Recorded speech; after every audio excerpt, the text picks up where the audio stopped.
With the divorce finalized, all that's left is adopting the parenting plan under Judge Wolfe's watchful eye. But the husband's lawyer isn't done yet, seizing the last chance to sling mud at his client's ex-wife. From her affair with an ex-con to tripping on mushrooms with her edgy new boyfriend while the ex-husband cares for the children. Her choices: posting naked photoshoot pictures online, moving in her lover too fast, and reckless spending paint a picture of a midlife crisis spiraling out of control. Will this drama sway the court, or is it just a desperate final jab? But we are ready. If you're ready to proceed on your motion to adopt the parenting plan, and we'll go from there. Can I address the court? Yes. Yeah, briefly, we're still filing as far as the retention of the restraining order.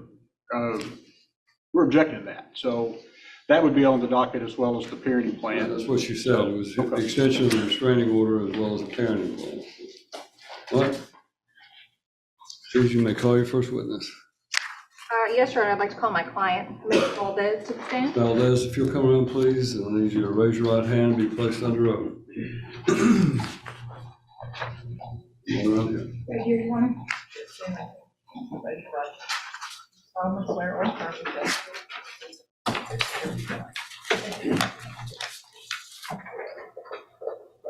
Judge, if I may, we're going to waive opening. The only other thing, I've got a motion for exclusive possession of the marital residence. That's on the docket for today as well. That's We'll fine. leave that in there. Ms. Valdez, you can move that base of that microphone towards you if you need to scoot back a little bit, whatever makes you comfortable. All right, thank you. Please, you may ask. Good morning, Ms. Valdez. Could you please state your full name for the court Leah Marie Valdez. and your husband's full name for the court? Vincent Russell Valdez. Ms. Valdez, how many minor children do you have together? We have 3. And when did you leave the marital residence? I left the marital residence, I want to say it was August 5th. I know it's in writing. I'm just cloudy on when that exact date is. Thank you. Can you tell the court why you left the marital residence? I left the marital residence for my own safety. I was having a discussion with Vincent about how unhappy in the marriage I was. I did not use the word separation or divorce, but I was letting him know just how unhappy I was. And he told me that if I was not going to fight for our marriage, that I had 1 hour to pack and leave. At that point, he left the residence to go pick up pizza for the kids. And he said, and I quote, "You better be gone by the time I get back." I was fearful in my own home. And so for the safety of myself, I packed a bag and I left. I was not too sure when I was going to come back. And so I left that night and came back Sunday and served him with divorce papers. And where are you residing currently? I rented a home in Kingston Springs at 318 Maple Street. Can you tell the court a little bit about what the parenting arrangement has looked like since you left the marital residence? Mm-hmm. There have been no hard set days. We planned on that, but because of both of our schedules, it fluctuates and varies based off appointments, work, personal activities. So roughly right now, the kids are spending 3 days with me, 4 days with him, or 4 days with me, 3 days with him, depending on how the week varies. Do you have the capability to do a shared parenting schedule as to 50-50? Yes, we do. Subject to his work schedule when he travels, because he's a sales rep, and subject to my work schedule if a special event pops up with the businesses that I own. Yes, ma'am. And since this arrangement, have you had any major issues between both of you regarding the children? Not that I know of, no. And Ms. Valdez, do you have any history of drug abuse whatsoever? No, ma'am, I do not. Okay. And do you currently associate with anybody who is currently using drugs? No, ma'am, I do not. Okay. And during your parenting time, have your minor children ever been harmed? No, ma'am. Bear with me 1 second, Your Honor.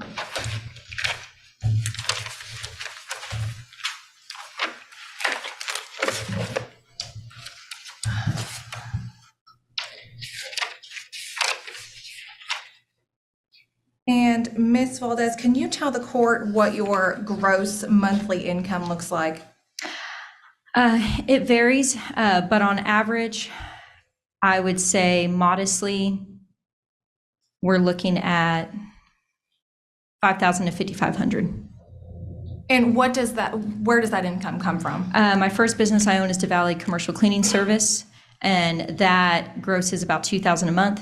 And then the second business that I co-own with my husband is Giggles and Glam Kids Salon. And the profits on that fluctuate month to month, but on average, about 3,500 a month. Thank you. And what can you tell me about your husband's income? He is on salary, and so he has a fixed monthly income.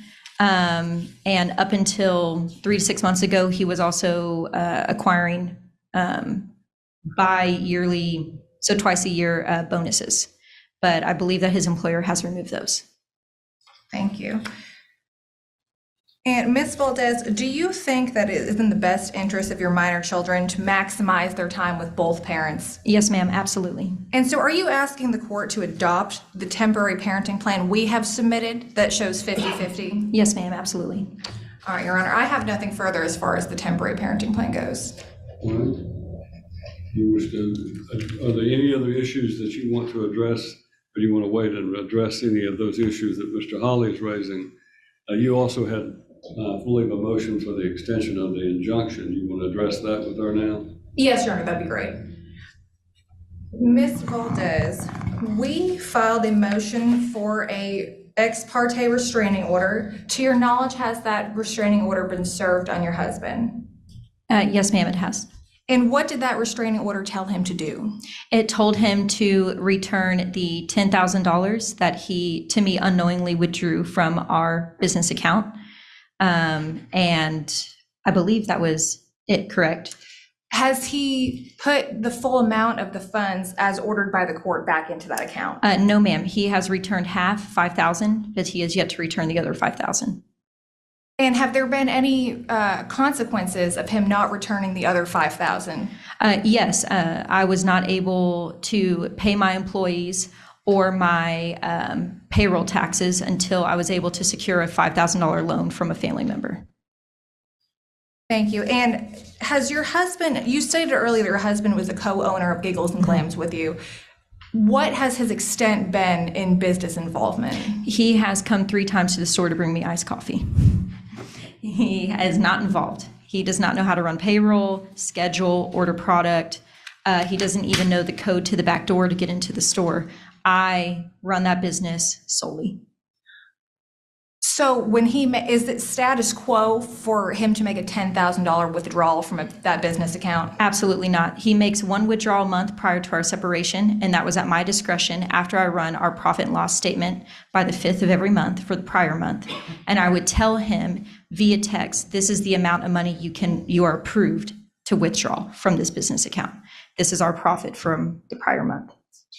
And do you have any history of not paying your employees? No, ma'am, and every single one of my employees can attest to that. Do you have any history of misappropriating any business funds? No, ma'am. I will say last month, which we've discussed, there was a hotel room that I used my business credit card for because I did not have my personal credit card at the time. But my associate, Chris Draper, has paid $50 back into the business account for that, splitting the hotel room costs. And I'm more than willing to pay the other $50 in restitution. Can you tell the court what approximately that amount was? It was $105 to La Quinta Inn, I believe. And are you capable of putting that money back Yes, into the ma'am. account? I can do it today. Are you willing to provide your husband with an accounting of business expenditures going forward? Yes, ma'am, absolutely. Okay. And are you asking the court that this mandatory injunction and restraining order stay in effect so that you can properly operate your business? Yes, ma'am, absolutely. That's all I have, Your Honor. All right, Mr. Holly. Sir.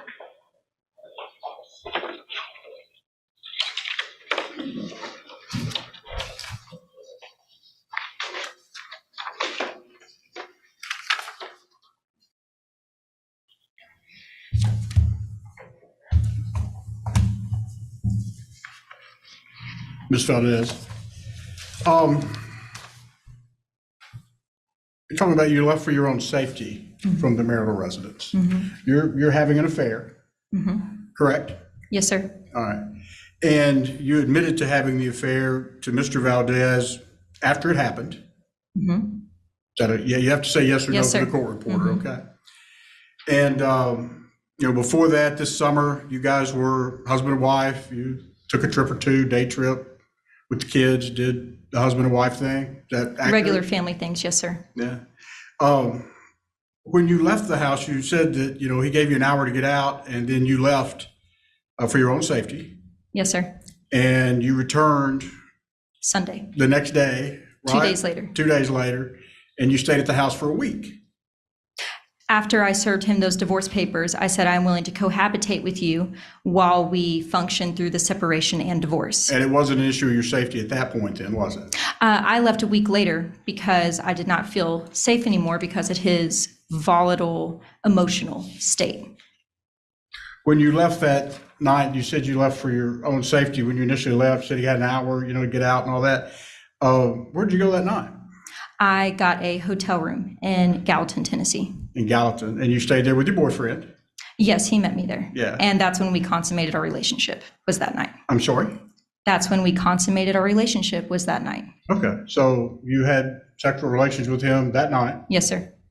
and that weekend and came back to Mr. Valdez on Sunday, correct? Yes, sir. All right.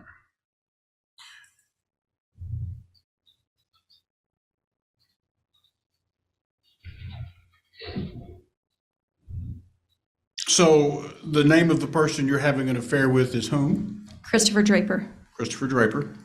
And how did you meet Mr. Draper? I met him through Facebook Marketplace when I was selling a salon chair from Giggles and Glam. Okay. And That was July 17th. you talked about, going to the motel room with Mr. Draper. How did you pay for that? I paid for that with my own personal Kroger credit card. Okay, and you didn't put that on the business card, No, sir, I did not. and you're sure about that? Yes, sir. Okay. And he actually paid you back for half of it, correct? The hotel that you're referring to, you're mistaken. It was for a later date for La Quinta Inn, not the hotel that was from that Friday night. I'm sorry, I got confused. So La Quinta Inn, then you stayed there with your boyfriend and you put that on the business credit card, correct? Yes, because I left my personal credit card at home mistakenly. And then your boyfriend paid you back for half of it, correct? Half of it, yes. But in your half of it, well, let me back up a minute. Giggles and Glam is a jointly owned business between you and Mr. Valdez, correct? Yes, it is on paper. Yeah, well, it is, correct? Yes, sir. All right. And he helped start the business. Y'all used some of the funds of the marriage to help get the business started, like most folks that start a business. You are mistaken when it comes to he helped start the business. I vetted this business. They were a personal client of mine. I did all the legwork, paperwork, legal work, and red tape work to acquire this business. And he can attest to that through various Facebook posts that he has made about me a year ago. Is there any marital funds that went into the business initially? There was a small amount of savings that went into a down payment. Right. So it's fair to say then, at least your half of the motel room that night was part of Mr. Valdez's, part of the business when you used that card, correct? Yes, And he paid for you to go ahead and sex with your boyfriend and your affair. amounting to around $52, yes, sir.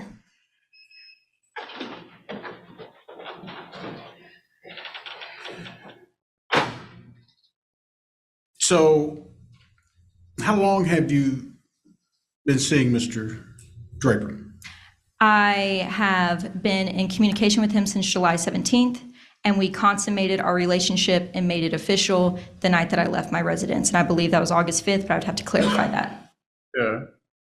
And Mr. Valdez is going to testify that out of 33 days, I believe it was when I added it up, I didn't add in this last week, and we'll get to it. But from like August the 12th, I believe is about when you left. Is that pretty close? Left to go get a rental home, you're saying? No, Or left the the night he marriage. kicked me out? Yeah, that night that you left. When was that?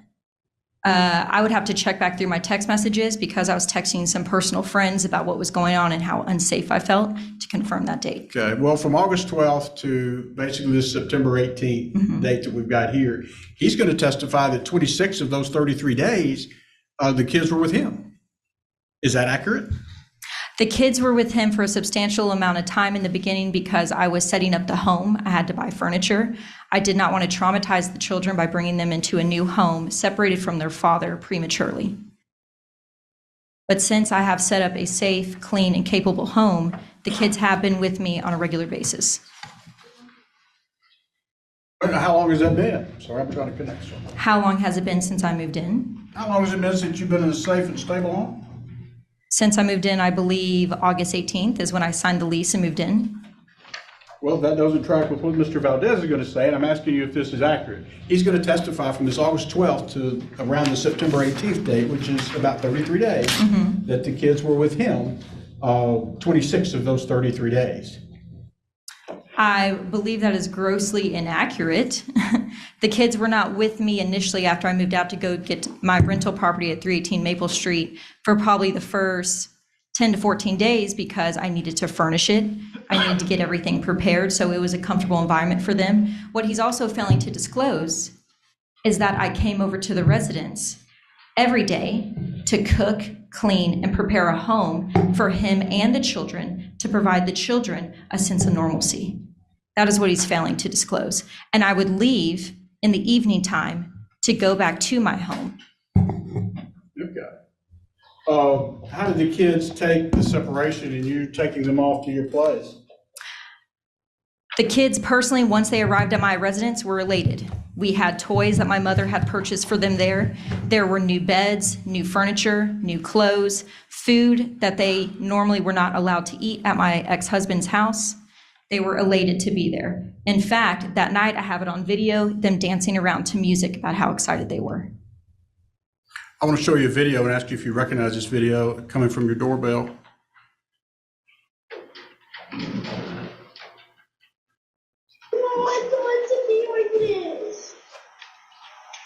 It's gonna be okay. Daddy, I don't want to be like this. It's gonna be okay. I don't want to be like this. No. I don't want to be like this. Daddy, can walk me to the car. No, I don't want to be like this.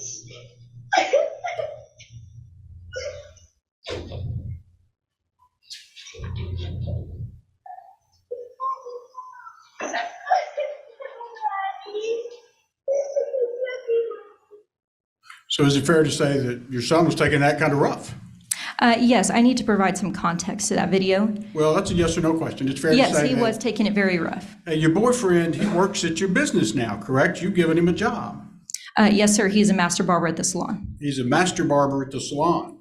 And has that caused any conflicts with your employees at all? It had, not my affair with him, but him being employed there has caused issues with two employees that are no longer employed there. They had personal grievances to his personality. But before we go into that, I would like to shed some context onto that video. Well, you have an opportunity to do that with your lawyer. Now, with your current employees, though, fair to say they've quit, you fired? One was because of the terminated, problems one with quit. Christopher Draper, correct? Because their personal, one was terminated not because of Christopher Draper, one quit because of their personal grievances with personality with Christopher Draper. Was it personality, or was it the fact that you guys are, basically fooling around in the office and they don't like seeing that? Absolutely not.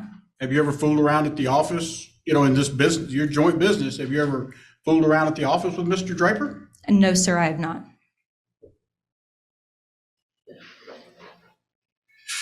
I'll show you, there's two videos here, and I want to ask you if you recognize this.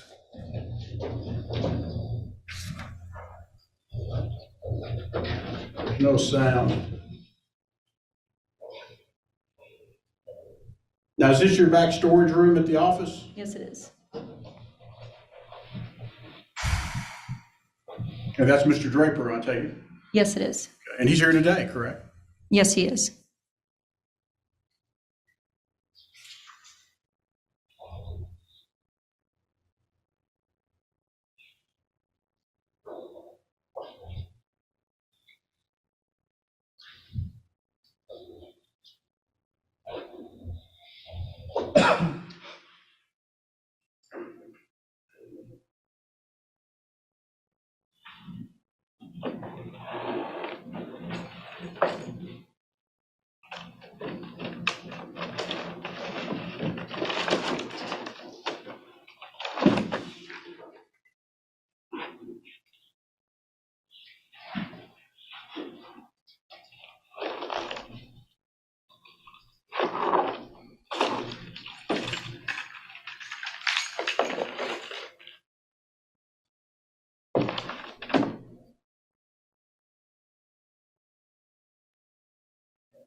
This says Sunday, but that's one of the days that y'all are open, one of your busy days, is it not?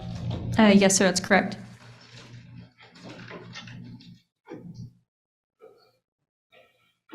I'm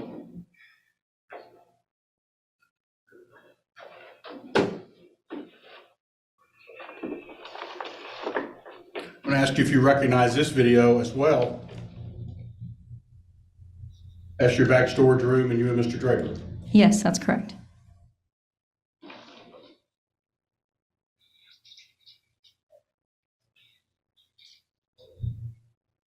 But you're out of sight of your employees, so they're not seeing any of this, correct? Yes, sir, that's correct.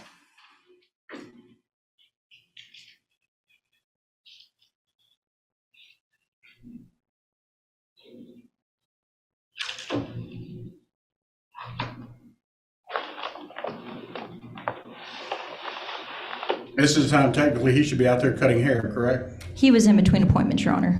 No. Now, who is this coming in here to say you got a phone call? That is Marissa Wallace. She's one of my receptionists. Okay. So, I mean, your people do see that. See me giving a hug. I would hardly call that fooling around. So what we've displayed here today, you would not technically call fooling around.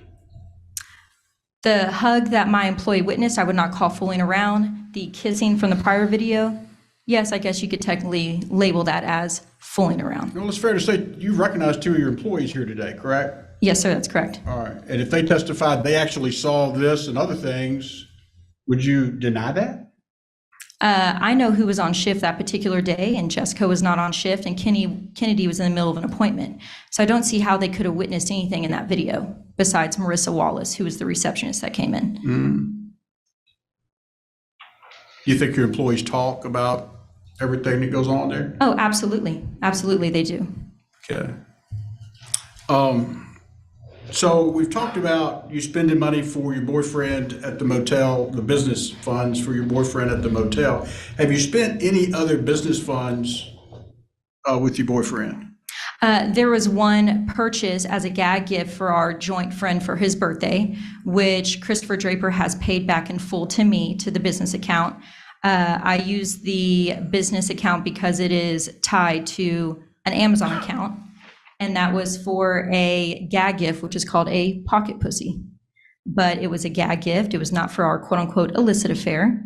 And Christopher Draper has paid that back in full within 12 hours of the purchase. Well, if I may ask, how many of these pocket peas have you given to your other employees as a gag gift? It was, you misunderstand, you misheard. It was not to an employee. It was to a mutual friend for his birthday as a gag gift. All right.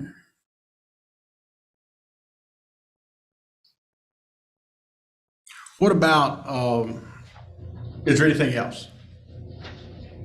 You see the banner up there. Did you buy him a banner? Yes, I did. Okay, so now we've got this. What did you buy with him for your business funds here from Fast Signs? It is for the barbershop he is starting called Drip Fades.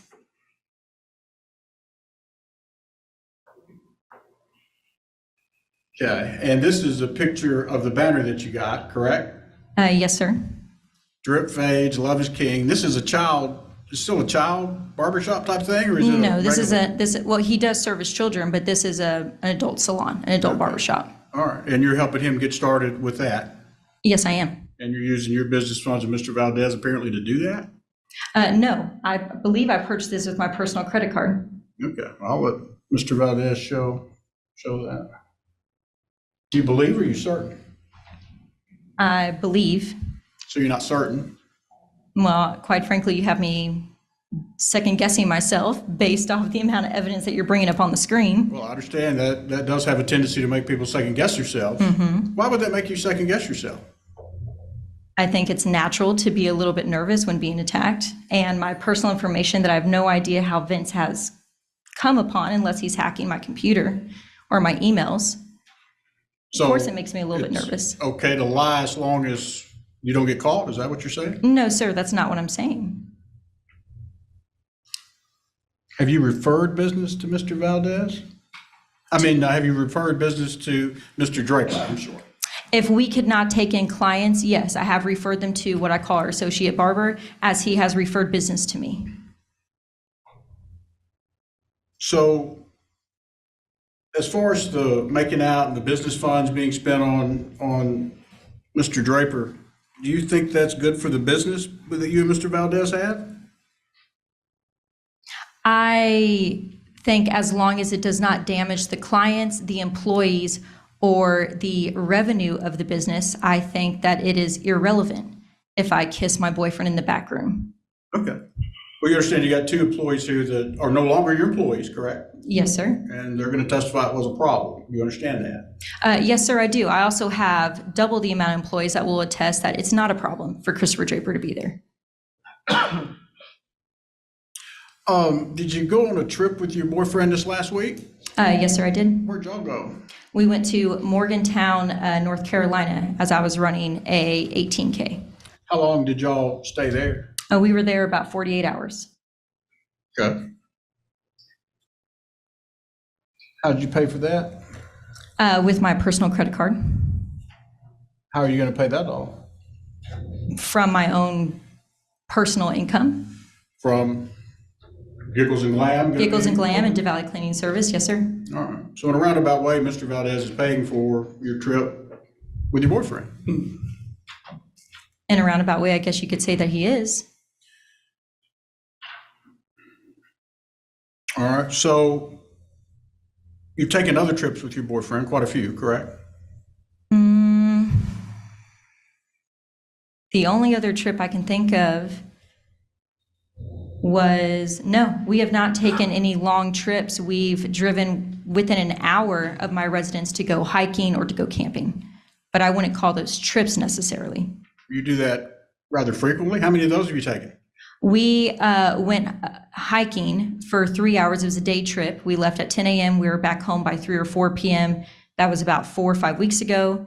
And then on a Thursday night, I believe, September 7th, we went on a 18-hour camping trip to a state park in Gallatin, Tennessee. Okay. And all these times and others are going to be the times that, would you agree with me, Mr. Valdez is going to say that you asked him to keep the kids? Yes, sir, that's correct. Okay. So you'd rather be with your boyfriend then than be with your children? The hiking trip was when the kids were in school and But he kept them. He kept them at night and did that kind of thing, correct? So the hiking trip that we took, that was 4 or 5 weeks ago, if I remember correctly, the residence that I had rented was not prepared yet for the kids. So the kids, yes, were in his care. And then the 18-hour camping trip we went on was September 7th. That was a Thursday, and that was technically one of the nights that the kids were scheduled to be with Vince. As you talked about, you're alleging it's been like a 4-3, 3-4 type relationship. Mr. Valdez is going to say differently. I've told you that. Can you explain what you mean, a 3-4, what was that? Well, I thought you were talking about, it was your testimony. I thought if I missed it, you're talking about 4 days with one, 3 days with the other. The next week it's 4 days with the one that got 3 days, and then kind of rotate that. That's what you were testifying to, correct? Yeah, that's what we have had planned, but it What has you had fluctuated week to week. That's what I've said. Fluctuated quite a bit, correct? Yes, that's true. Why not take these trips on the time that it's not your time with the children? I mean, why don't you arrange? Because your trip with I your work boyfriend even evenings at least with the around Valley that? Cleaning Service, and Vincent has expressed interest that he wants the kids with him as much as possible because he does not think they're safe in my care. And I work evening. If you're leaving the kids with him like that, do you think they're safe in your care? Of course they're safe in my care. Of course they are. Your boyfriend's a convicted felon, correct? Yes, he is a felon. And I've looked at his record. I mean, there's thefts and drug charges and things like that, correct? Yes, sir, that's correct. And quite a checkered past of felonies and rehabs, correct? Yes, sir, you're correct.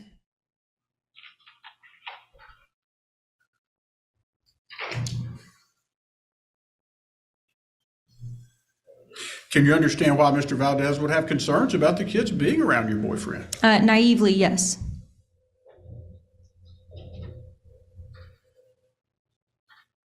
Have you given Mr. Valdez any other significant have you given Mr. Draper any other significant monies? Personal funds, yes. And how much and what for?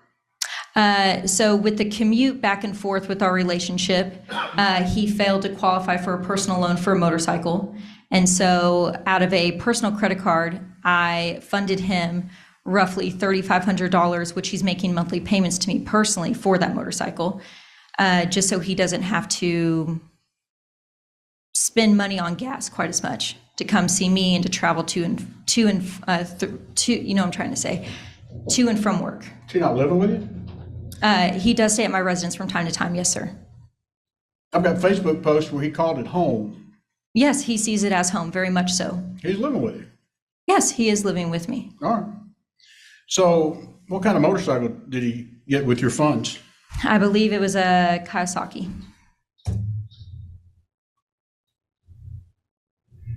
So I want to show you a couple of PayPals, and ask you if you recognize this, where you sent yourself, Christopher Wilden, at this point. That he goes by a couple of different names, correct? His legal name is Wilden, yes, sir. But he Wilden. goes by Christopher Draper. All right. So, Mr. Wilden, you sent him $1,250 here, is that correct? There were 3 or 4 different payments on PayPal for my own personal I'm money. going to take them one by one. So this was $1,250 you sent to Mr. Wilden, correct? Yes, sir. And that was on September 13th, is that accurate? Yes, sir. And that was after you left. Yes, sir. And for the record, can you read what your note was? It says, "I love you so fucking much." And your testimony is that was for a motorcycle. Yes, it was. And here's where you sent $1,000 to your boyfriend, Mr. Wilden, the same day. Is that accurate? That is accurate. And what's your message there for him? Vroom, vroom. And that's for the motorcycle, correct? Yes, sir.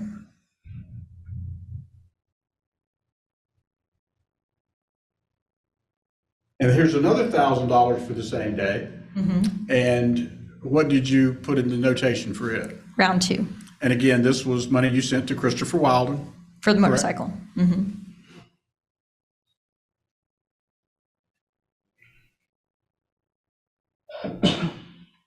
And then here's a Venmo where you paid $500 the day before, September 12th. Is that accurate? Yes, sir. That was the deposit for the motorcycle. For the motorcycle. Yes, sir. Okay. How much was the motorcycle? I believe it was $3,750. Oh, 'cause you pretty well paid for the whole motorcycle, didn't you? He's making monthly payments to me. Is this To why pay you me need- back. Is this why you need that $10,000 to make sure you got plenty of money for your boyfriend and all of that? No, sir.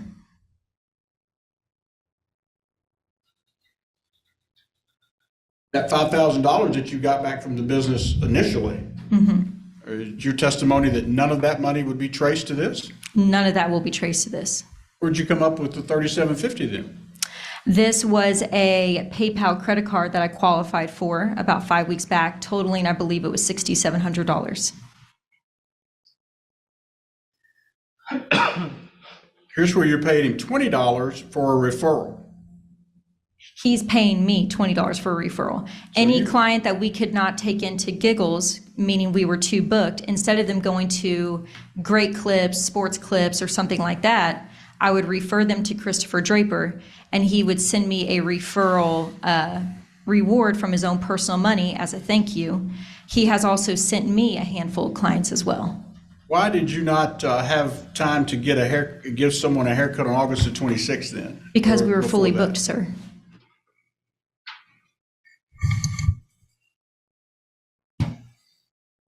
He paid you $45, and this is noted as what? Payback for the hotel. That's the hotel in question, the La Quinta Inn. Half of it. Roughly, yes. It was $89 plus tax. And he paid you $20 here, and that was for, The gag gift. And then he also, you'll see further down, if you have it on record, provided by Vincent Valdez, another $20 that he paid me.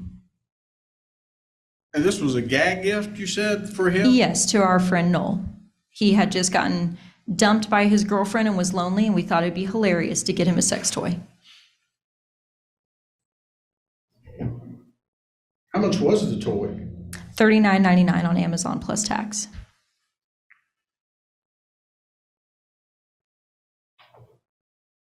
You paid him $89.75, and that's for him working on a Sunday, correct? Yes, sir. Okay. And we already went over this one. So would you categorize this as a lot of money that you've given to Mr. Wilden? Yes, sir.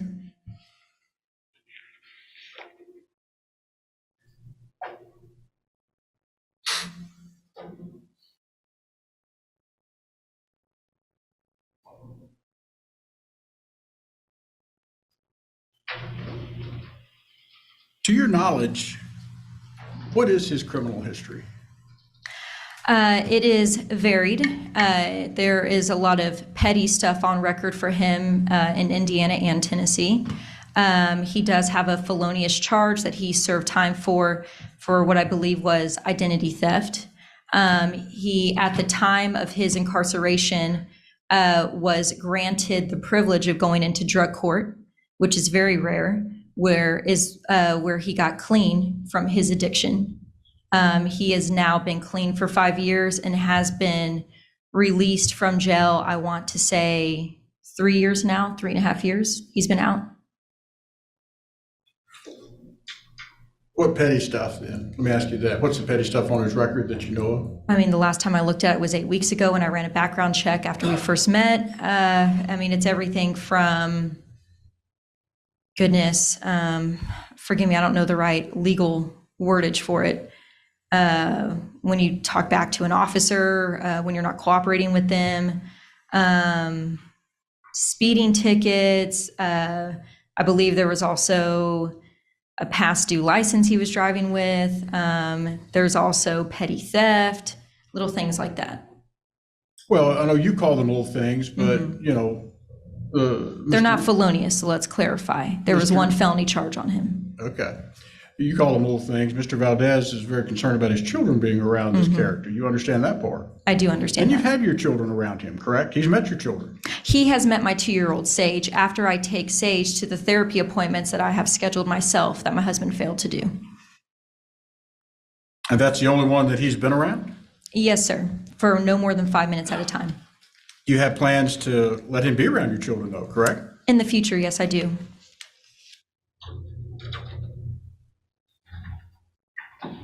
Do you drink? I do, yes, sir. All right. And you've had drinks with him, correct? Yes, sir. Mr. Wilden being him. Wilden, yes, Wilden, sir. yes. And how many times have you drank with Mr. Wilden? We drink in the evenings anytime we're together to relax and unwind like any adult would. Okay. And you're talking about that's every evening y'all are together? That's what I'm hearing? About 6 nights a week, yes, sir, we're together. Okay. And how much do you drink every night? Personally, for me, I probably have 2 Coronas or 2 glasses of Chardonnay. How many does he have? He probably has 2 or 3 Coronas. All right. Well, I mean, you understand somebody that's been in rehab that's got a drug addiction shouldn't be enticing themselves with alcohol. I believe that NA does follow those guidelines, yes, of complete 100% sobriety.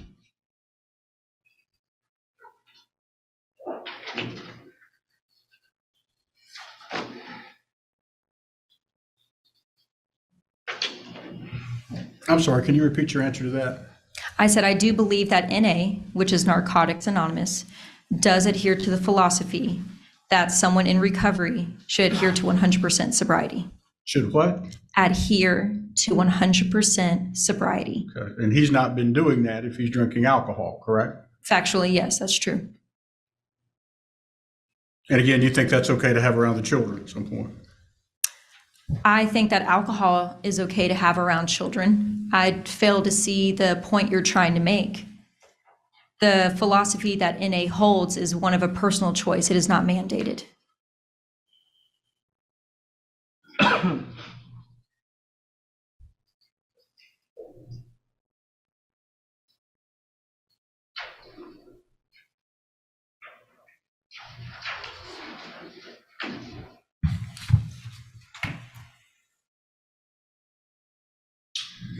I want to show you some Facebook posts here on the screen and ask you, first of all, do you recognize this as one of your Facebook posts?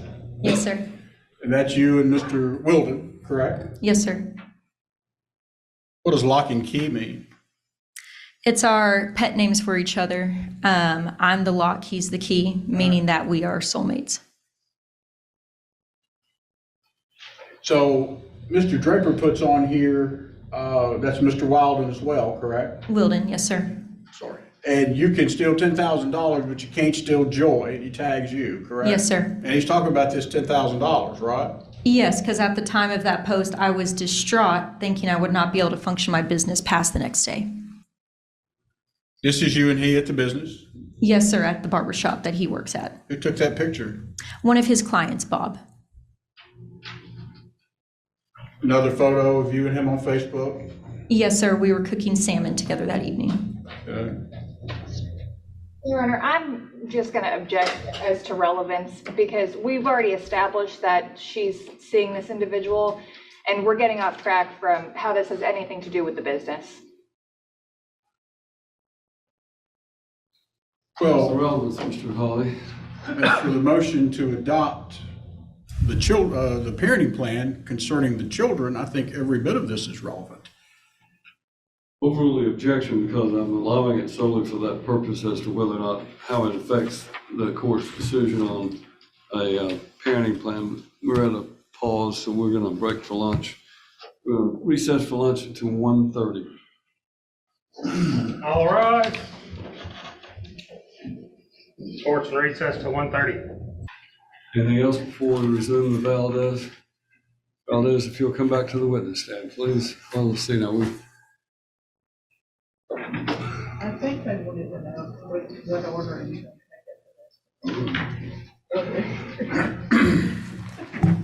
you need to know what, hold on, Holly. Judge, we were just wondering from a time-wise, Mr. Hawley had another matter that you had continued, that's a continuation hearing. And so we were just kind of inquisitive about how you were going to proceed. And so we would be ready, whoever's next would be ready to go as soon as this was done. Well, I'm looking through the docket and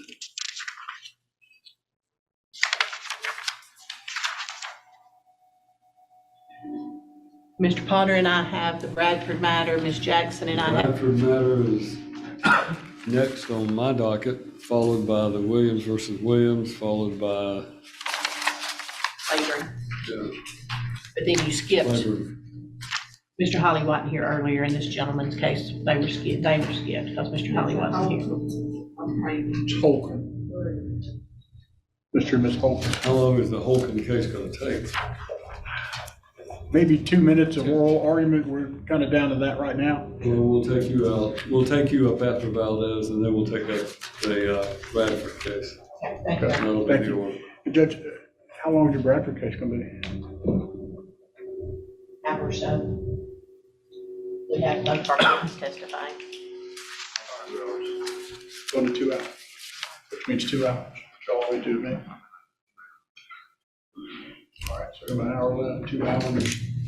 I've got the Claiborne case, Judge, which you did put at the end of the docket. You said when we continued it, we got started and we didn't get continued. I don't know if I need to go ahead and ask for another date at this point, or we want to hang around and see what we can get to, so. Your call. I'll go till 5 o'clock today and quit. They're good to stay, so that's a possibility. We have criminal violation of probation, violation of community corrections tomorrow. We have that's for people on bail. Then we have motions in the Pollard case, motions in the B.J. Brown attempted first-degree murder case. Those are all set at 1:30 tomorrow afternoon. Wednesday, I have jail violations of probation, and that's usually about 60 or 70 inmates. Then it goes late. Then we start the B.J. Brown attempted first-degree murder trial starting on Thursday. That's supposed to go the rest of the week. Monday, I have circuit civil docket call in Humphreys County, followed by Chancery. On Tuesday, I'm back here to start the State versus Travierso second-degree murder case. Thursday, the 5th, I have Cheatham Chancery. 6th, I have Humphreys Chancery. Then I have Humphreys criminal docket call on the 9th, followed by the 10th, 11th, 12th, 13th being the Humphreys County criminal trial dates. 16th is the Humphreys County Chancery. 17th through the 19th is the Judicial Conference, and we're back here on October the 20th. Tell you everything you need to know. I understand. Sounds like you've got a calendar full, Judge. Well, the rest of the month, 23rd of October is Cheatham Chantry, specially set a couple of cases. 24th is Humphreys Chantry, 25th is Humphreys VOP, 26th and 7th are the State versus Mallon criminal trials. Cheatham Chantry on the 30th and Dixon's Circuit on Nolan versus Bass jury trial on the 31st. Ms. Roberts, is that a go? No, sir, that's off. You can take that off, Nolan versus Bass, but I was saving it now that you know that. I was hoping. Well, let's make the 31st a Chantry day to make up for the days that I had to cancel because of this criminal trial. So the 31st of October will now be Dixon Chantry. It was already set for a Dixon Chantry jury trial, right? Or was that a circuit? That was a circuit matter, Judge. You have one more day. You have Dixon Chantry on the 31st. All right. What you don't, so with that information, that's the best I can tell you. In the October, when I'm supposed to be in the full month of Humphreys County, I'm now giving out Dixon Chantry on the 20th and again on the 31st. What? So we don't hold court on Halloween, is that what you're saying? I think the way that some of the folks who come to court dressed as some of the people who show up and dressed in costumes, we might as well have it on Halloween, see what shows up, so. All right, I don't care what you want to do about your case, you can put it on the 31st if you want to. I'm just telling you, I'm going to 5 o'clock today and then I'm quitting. So. They said they wanted to stay and maybe see what happens, so I'm fine with that too. So if not, we'll move it. It's always instructive for people who have cases to wait and watch anyway. So. All right, then we are now with Ms. Valdez. I apologize for making you take the stand and having you wait, but Mr. Holly, you may continue your cross-examination.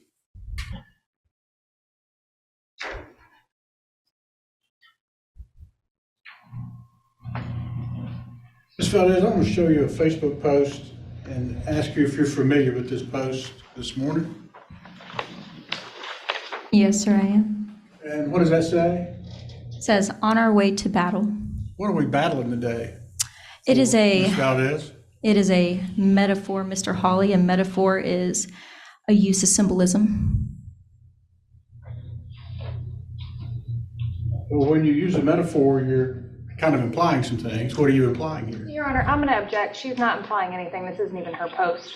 Argumentative, Mr. Hawley. I I'll move understand on. she's on her way to court. Most people consider it to be battle, and I don't think that is in any way derogatorily intended. So. Let me ask you this, Ms. Valdez. Is this your post? Yes, sir, it is. Do you remember when you made this post? I did after I found out that Vincent Valdez took $10,000 out of my business account. And you said what about that on your post? Can you read that? Time to go to war. I was built for this. Okay. And in your paramour, your boyfriend said in a comment here, get your paint out, put your knife on, bring home the effing spoils, leave no survivors. Yes, sir, that's correct. He was talking to you in that situation, correct? He was encouraging me after years of mental and emotional abuse to buck up and to be brave and strong and to not be amicable anymore in the divorce proceedings. Okay. I'm going to show you a video and ask you if you recognize this video as a video of you at the house with a police escort. This is your daughter. Mm-hmm. And this was after you made this post, correct? Yes, sir, it is. I actually called the police escort there for my own safety, hence the knife. And you've got a knife on your belt, correct? Yes, sir, that's correct, for personal safety. Was The it police because your officers were boyfriend- there for me. Was it because your boyfriend told you to? And no, sir, that is a personal knife that actually my husband bought me.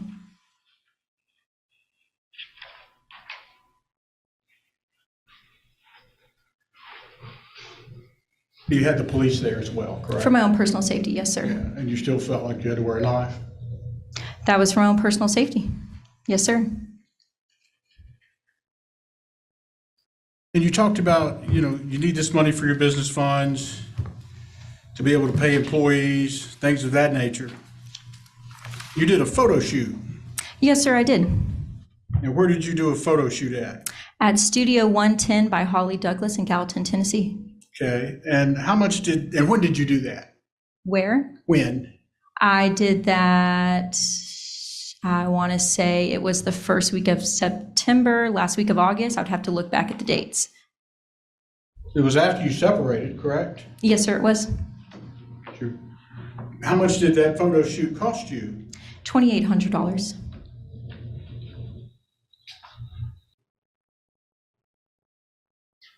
And I'm sorry, you said that was $3,500?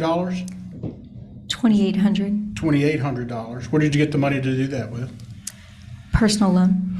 Were there any photographs of you nude? Yes, sir, there were. Your Honor, I'm going to object again. I don't see the relevance between a photo shoot in parenting your children or a photo shoot in Giggles and Glam.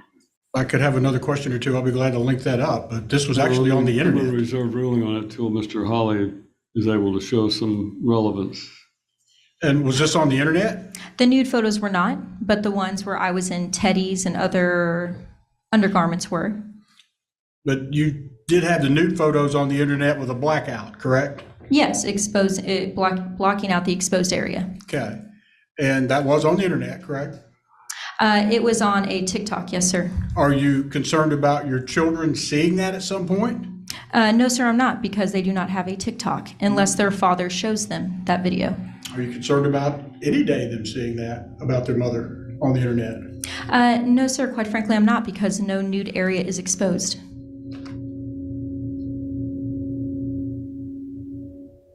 Do you use drugs? No, sir, I do not.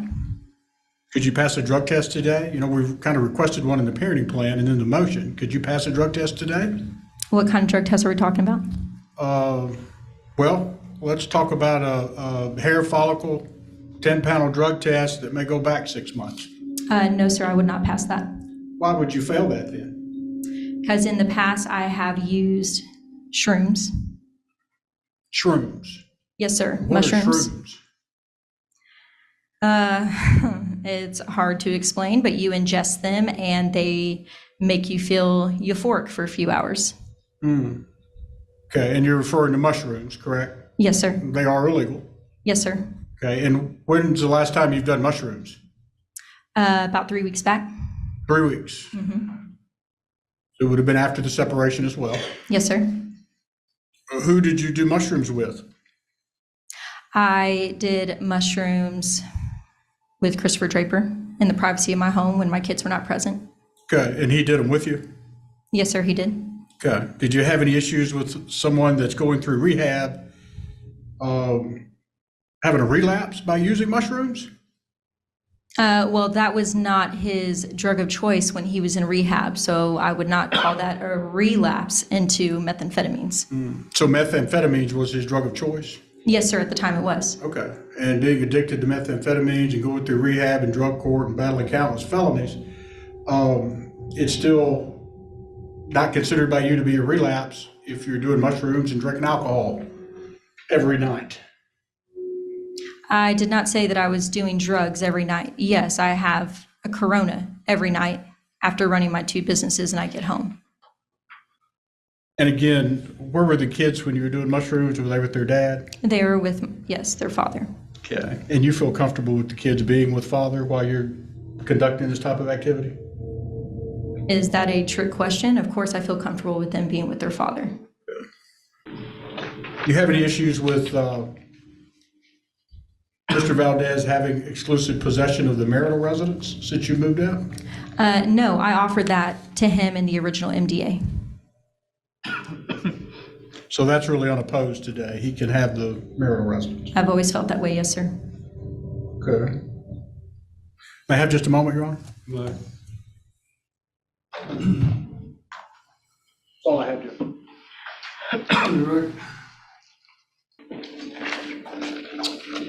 Ms. Valdez, a few things that I would like to clarify with you. You testified earlier to Mr. Hawley about how you left the marital residence, and then you testified about how you carry a knife with you when you went back to the marital residence. Can you tell the court a little bit about why you felt so unsafe returning to the marital home? Yes, ma'am. So to put in some context that Mr. Hawley shared earlier prior to our recess, when I served Vincent with the divorce papers the Sunday following him kicking me out, I agreed to cohabitate with him while the divorce proceedings were happening, and I lived upstairs in the office. That lasted about a week until I had to leave due to me feeling unsafe. And there was an incident that occurred, I believe it was August 17th, somewhere right around there, where I was still visiting the residents throughout the day, cooking, cleaning, trying to provide a sense of normalcy for the children so we would not traumatize them while Vince and I were in transition. And while I was hanging up some of his shirts in the bathroom, as my daughter laid on the bed not 10 yards away, I felt Vince come up to my side from behind me, and I turned around. He was very close to me. He put his hands on my waist, proceeded to slowly, but regardless, push me up against the wall. I felt like he was trying to kiss me. His hands began to move a little bit lower down my waist. Eventually, they probably would have touched my buttocks. I told him no to stop 3 times, and when he wouldn't, I put my hands on his chest and pushed him off. I then left the residence, went to the backyard because I was so upset, called Christopher Draper, asked him what to do, and he said I needed to leave the residence immediately, even if it was without the kids, for my own safety, and to never go back in there unless I was accompanied with my mother or with a police officer. Thank you for sharing that. And just to be clear, was your minor child present and Yes. witnessed your husband do that? Yes. All right. Counsel also showed you a video of your child crying. There were cars in the video and your child was crying. Can you give the court some context about why your child was crying like that? Yes, the reason why River, my son, was saying, I don't want this, Daddy, I don't want this. That particular day, Vince and I had planned for the kids to stay with me for the first time at my new rental. I had gotten it furnished and prepared for them, and that was the agreed upon day for them to spend the first night with me. We agreed that I was going to show up at a certain time and sit the kids down. My original hope was we were going to tell the kids to transition them slowly. Hey, mommy got a second house. It's just because it's closer to your new school. We're going to be doing some, and I quote, campouts at mommy's house. My goal was to provide them with a slow transition to not traumatize them, since they did not need to know that the divorce was happening quite yet. Vince proceeded in that moment to, for lack of better words, rip the Band-Aid off and say things along the lines of, mommy has decided that she doesn't want to be married to daddy anymore. Mommy has decided that she's leaving this family, that she's moving out. Daddy doesn't want this, and mommy wants a divorce. And she doesn't want to be husband and wife anymore. To which in that moment, my son broke down distraught because it came out of left field and his mind did not know how to process what my husband was saying. Thank you. And has your son had any more outbursts or crying fits since then? No, ma'am. He cried for about 5 minutes in the car, but by the time we got to my mother's house, which was 13 minutes away, he was happy. By the time we got to my rental, he was dancing to music. He was playing with the new toys I had bought him. He was saying things along the lines of, I love this house. Back to the hearsay. I have video of the dancing and the music. Ma'am, when there's an objection, you must stop talking I until I apologize. rule on the objection. Sustained, I don't think that is relevant. And it is a statement of the child, so it's introduced for the proof of the matter. Sustain the objection. Ms. Valdez, how long have you gone without seeing the children? At one given time or Yes. total? I would say it was actually here pretty recently. I had a marathon this past weekend. And so I've gone since Thursday morning without seeing them, and I get to see them tomorrow. So that's Friday, Saturday, Sunday, 4 full days, 4.5 days. And do you visit them when your husband has them in his possession? I no longer go over to the house, no, for my own personal safety. In the past, I would go over there, like I said, to cook and clean and help with the house and help him transition, but I no longer do that. And you testified earlier that Mr. Draper will spend the night at your residence sometimes, but that he has never been in the presence of the minor children for more than 5 minutes. Can you explain to the court how that works? Yes, so to clarify that 5 minutes, that's with my 2-year-old son, Sage. On Wednesdays, I take Sage to 2 therapy appointments, and afterwards I drop off lunch to Christopher Draper at his barbershop, in which my son, Sage, is present for that. But Christopher is working, so we never stay long. Secondly, Christopher comes over after hours at around 9 o'clock. The kids are already in bed. We have dinner on the front porch, and then we go to bed. He leaves for work between 4 and 4:30 a.m. before any of the kids even wake up. Mr. Hawley also showed us a lot of statements on the screen, miscellaneous charges. How much have you spent erroneously through the business account to Mr. Draper? Through the business account, I would estimate between 50 and 200 tops. So very minimal in Very terms minimal. of what kind of profit the business is generating. The cash flow on average every month from Giggles, revenue and everything is between $35,000 and $45,000 every month. You said $35,000 every month? Minimum, if not up to $45,000. That's the cash flow going through the business. Yes, ma'am.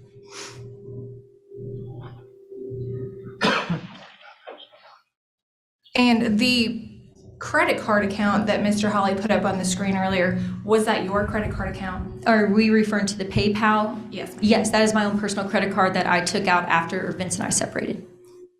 Is your husband associated with that account in any way? No, ma'am, he's not. Okay. We also saw a video from Mr. Hawley with you and Mr. Draper hugging and kissing in the laundry room. Mm-hmm. Did you lose any business over that interaction? No, ma'am, I did not. Okay. Did you lose any employees over that interaction? No, ma'am, I did not. And the 2 employees that counsel brought up earlier, have you, the 2 that were here in the courtroom, did they both quit? Kennedy, the young lady with the black hair, quit abruptly. She did not show up for her shift. She never gave me a reasoning. I contacted her with no response. The only thing I can surmise is personal grievances towards me or the business, albeit a week prior, she had just gotten a $150 bonus from me for such a good performance. I had just taken her out for a steak dinner. I thought everything was fine. Jessica, the African-American woman, was my general manager. I fired her for misconduct. She also was having a history of poor reviews on top of it for her work ethic. I found out that she was distributing pictures of my boudoir photo shoot to staff members. So because of those unethical reasons, I fired her. And did you use any funds from the business for that boudoir shoot? No, ma'am. It was all on either the down payment was on the Kroger personal credit card, and then the rest was on the PayPal credit card. And you just testified earlier that you used mushrooms. Do you have any plans on that being a recreational thing for you? No, ma'am, I do not. And were your children in your presence when No, that ma'am, occurred? they were not. And does Mr. Draper have any connection to your business-related expenditures? No, he has absolutely no access to anything. That's all I have, Judge. Mr. Hawley? To be clear, I thought I heard this. So, Mr. Wilden, he's sleeping at your house every night when the kids are there. They just don't, according to you, I guess, meet in the hallway? They are in bed. I have their monitor on. We have dinner on the front porch, and then we go upstairs and spend our time up there with the door locked.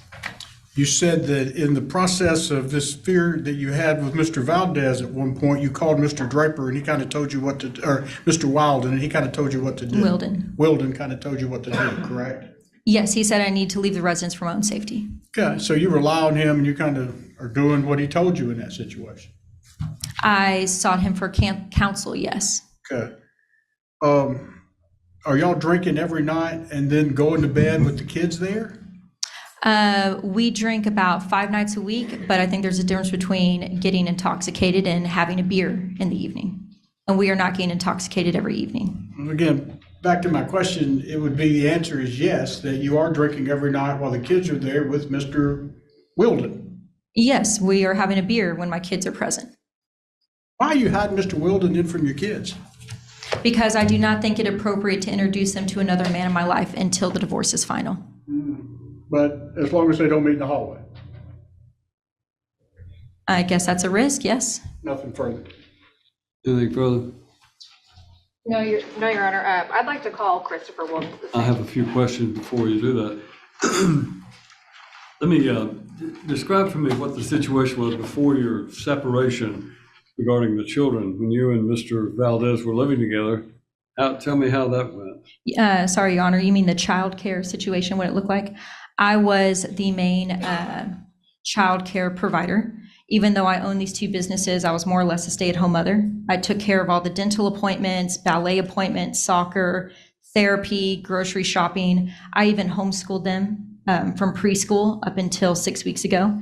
After I separated with my husband, I knew I would not be able to facilitate homeschooling in an honorable way, and so I enrolled them in a local elementary school. But I was the main caretaker and provider since birth.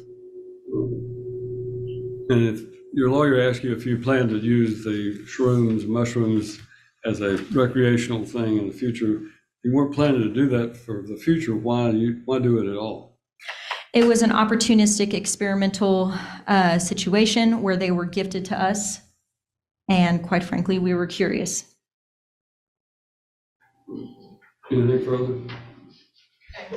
You understand that in mushrooms, that's what somebody told you when they gave them to you, but there could be anything in there. Yes, sir, you're right. I mean, people put different stuff in different drugs nowadays. Yeah, absolutely, you're right. I've got clients and friends that aren't here on planet Earth right now because they took something experimental and it didn't turn out so well. Yes, sir, you're correct. And that could have happened to you. It could have happened to you and the children's mother, correct? Me and the children's mother? That's you. Yes. Yeah. Yes. And Mr. Wilden was there with you. You've already said that. Was there anybody else? It's Wilden, and no, it was just him and I. And who got the mushrooms? I'm not at liberty to say that. I am not too sure. I just know it was gifted. Who brought them into the home? Who brought them into your home? It was Christopher and I. Well, did somebody give them to Mr. Wilden and bring them in, or give them to you and bring them in? I assume someone gave them to Christopher. Okay. And again, this is all appropriate as long as we don't meet in the hallway. The kids and Mr. Wilden. I don't understand how that has relevancy here when we experimented with the shrooms while my kids were 18 miles away. So I don't understand how the hallway has context here. If he brought drugs home and if he brought drugs and brought them into your home and he talked you into using them, what's to stop him from using them at any time? He did not talk me into using them. I agreed. What's to stop him from using them any time? Address my question. I understand that. What's to stop my husband from picking up drug use at any time? Well, he doesn't. It's all speculation. He doesn't apparently have a history of it. We're not talking about his drug use, are we? No, we're not. I mean, he doesn't have a history of that. Mm-hmm. Is that correct? That's true. That's you, correct? I do not have a history of drug use. I've experimented one time. And you wouldn't call that a history of drug use? I think that's a very loose way to use the word history. Is it fair to say that with the drugs, the photo shoot, the different things you've got going on with the affair, that you're kind of got a midlife crisis going on here? I can see how someone might think that on the outside, but I also think you have to look at the hard facts. I'm still running 2 profitable businesses. I still have a team of staff members who worship me, who are willing to testify to my character. And I also have a community of people that are also willing to testify to my character. I pay my bills on time. I'm never late. I run my businesses flawlessly, and I treat my kids with kindness and respect and provide for them. I understand that's what you're saying, but while you're doing that, according to you, and you're doing all the other things that you're doing, what's wrong with leaving the kids in what I understand to be basically the main home that they know with their father at this time, while you go do whatever you want to do? There's a difference between leaving them in a physical residence and saying that's going to comfort them compared to letting them spend time with the woman who has basically solely reared them for the last 8.5 years, educated, clothed them, spent time with them, provided for them. And again, Mr. ma'am, Valdez I was know never that their you main rearer. I know that you say that, but you yourself have admitted 26 out of 33 days. I did not admit to that. That is inaccurate. Well, you've admitted there's a lot of times that you're taking trips and things like that. I did not admit to that. That's purely speculation. I said we've taken 2 trips, if you don't remember, Mr. Hawley. One was a camping trip that lasted 18 hours, and it was 48 minutes away. I clocked it while I was out at recess. The other one was a day trip, hiking trip, and we were gone for maybe 7 hours, and that one was an hour and a half away. So I failed to see these grandiose trips that you're referring to. Since you've been separated from Mr. Valdez, though, you've not even come close to 50-50, have you? I would say it's been about a 60-40, 65-35. But that's also because I work nights and I work 3 jobs right now to provide for my kids while he works from home. He has the luxury of being with them more often. Well, that I understand. Thank you. Nothing further. Please, anything further? No, Your Honor. Thank you, ma'am. You may step down. You may call your next witness. I'd like to call Christopher Wilden. Stand, Your Honor. Christopher Wilden. Wilden, is that how it's actually pronounced? Wilden or Wilden? Wilden. Wilden. Wilden, you come up here, please. I ask you to raise your right hand and be placed under oath. Do you solemnly swear or affirm to tell the truth, whole truth, nothing but the truth, so help you God?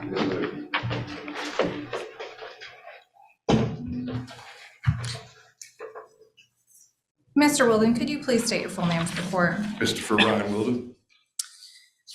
Mr. Wilden, what can you tell the court about your criminal history?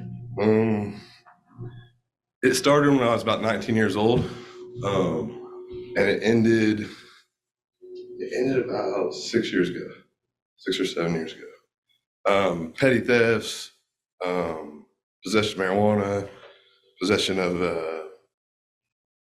paraphernalia, controlled substance. So it's all drug related. And how long have you been sober for now?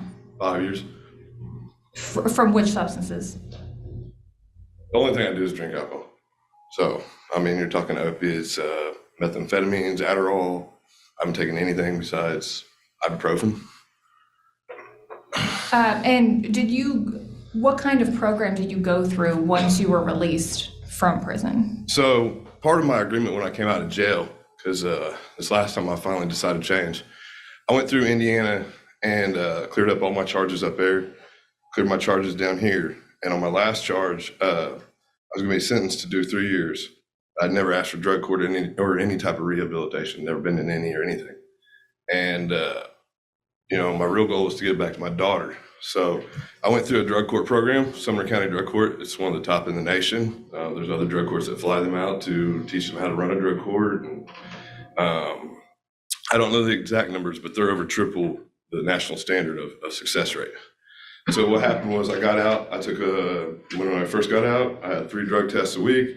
I had 5 meetings I had to hit a week. I had a therapist, 2 pastors, and it was class after class after class after, family classes. It was MRT classes. It was, I did it all. Journey to Freedom class. So in your opinion, have you turned your life around? Absolutely. And do you have any minor children of your own? You said? Yeah, my daughter's not. And Mr. Walden, what has been the extent of your interaction with Miss Valdez's minor children? None. She's had Sage taking therapy, and she stopped by my work, and he was with her, but that was it. There's no interaction. And when you stated that you drank alcohol, how frequent is that? 3 nights a week, 2 nights a week, a couple of Coronas here and there. Do you do that in the presence of the 3 minor children that I just referred to? Okay. And what do you do for a living now? So I'm a barber. I do a lot of stuff. I'm a barber. I'm actually getting ready to start a nonprofit organization to help guys that are in long-term recovery, either get certificates or get careers or to like if they want to start their own business and they need lawnmowers. You know, I'm in the middle of learning how to grant write, so I can actually, that's the progression of it. Like I cut hair for a living, but more realistically, I want to be able to give back to the community and things where I've been. So is your business doing well? Yeah, Are you generating a absolutely. profit? I've been in business about a year right now, professionally. Like I've had my license since July of last year. I have almost 100 5-star reviews. I got 1 4-star review, and I've got over 600 clients that I take care of a month. And do you do any local volunteer work? Yeah. I work with Nashville Cares. We do, they hand out they do a needle exchange. So they bring in dirty needles, you give them clean needle. It's a HIV and HEP prevention is what they do, along with testing. I got test kits coming to the shop to where I hand out test kits to people that may need it. That's different rehabs, halfway houses, people I know. I mean, because I'm really close in contact with the jail and with the recovery court, with Sumner County Drug Coalition. So I'm in ties with all of them, and I'm able to provide services that not every, because I'm a barber, I know everybody, you know. And middle of next month, I got granted to go into the jail and start cutting hair every other week for the indigent guys, the guys that have no money on their commissary. And that's going to be on a podcast. They're going to allow me to podcast it. So, I mean, I'm even allowed back into the jail that I came out of. So do any of your past criminal history, does any of that have to do with children or hurting children? Okay. No. None of it's even violent. What was None that? of it's even violent. No domestics, no batteries, no nothing like that. Okay. And Mr. Wilden, recently, have you done mushrooms with my client? Judge, I want to object. That's asked and answered. He already testified all he's taken is an ibuprofen. I'm asking him directly. Overruled. Yes, I have. And can you tell the court what the occasion was or why you decided to do that? It's basically, it's a spiritual opening to deal with some of the stuff that internally has just kind of squandered me or been shameful to me. After you did that, did you relapse? No. And do you have any intention on doing it again? I mean, I wouldn't be opposed to it. When you did it, were the minor children present? No. To what extent has my client, Ms. Valdez, used any business expenses on you? On me, I don't think any. I think the only thing that she ever used it on was a hotel when he kicked her out of the house. Did you reimburse her for that? Anything that we've ever done together, I give her money for, reimburse her, yes. Did The she, hotel, I don't think I paid for anything on the hotel because that was something that she had to have a place to stay anyways. And so, did my client help you purchase a motorcycle? yeah. Okay, and to your knowledge, was that used from the business account, those expenses? No. I don't have anything further, Your Honor. All right, Charlie, you may cross-examine. Mr. Wilden, I thought I heard you say earlier that you didn't take drugs, all you took was an ibuprofen. Was that your testimony earlier? As far as relapsing on drugs that I'd previously been addicted to, yes, I don't use. What were you abuse previously drugs. addicted to? Methamphetamines, Adderall, opiates. Well, that's not mushrooms now, is it? No, it's not a daily thing. It's not a weekly thing. It's not I don't wake up in the morning taking mushrooms, but there are places where it is legal to wake up daily and take mushrooms. Where's that at? Colorado. Okay. I just And I got back don't- from Colorado, and it is legal there. So. You planning on moving to Colorado? No, sir. Let me clarify. It is legal for some people there in Colorado, not for me. That's. All right, so you brought mushrooms. Did you get the mushrooms? Yes, sir. Okay, and how did you get them? Did you buy them or? Yeah. Okay, so they weren't gifted, you bought them. No. How much did you pay for them? $60. Did Mrs. Valdez chip in on it? No. Did she pay for any of it? No. So she bought you a banner, correct, for your business? Yeah, So she did use a business expense for you, correct? wasn't aware that that was from the. Now, mind you, everything that comes from profitable from drip fade is going to be split with Miss Valdez and has been up to this point. I'm sorry? Anything profitable from that is going to go 50-50 to her. So y'all starting your own little business? As far as the products, yes. Yeah. She trying to close down Giggles and Glam to make that not worth anything from the marriage and get you started in your own hair cutting business? I think that's the other side doing that, not Miss Valdez. You cut kids' hair? Yes, sir. Do you have a vape when you cut kids' hair? Yeah, my vape sits out. Yeah.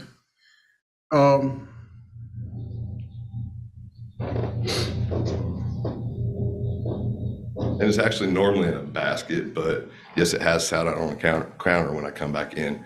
But normally I have a basket that I bring with me that I keep all my personal belongings in, and it's underneath. And you're not opposed to doing drugs again, from what I'm hearing. Is that what I heard you testify to? I said I wouldn't be opposed to doing shrooms again. It enchambers, something that enchambers you? That's what I thought I heard you say? No, I said what it does is it allows me to deal with some of the things that I've done with that happened to me in my past. It's more of a spiritual thing rather than just I'm trying to get messed up.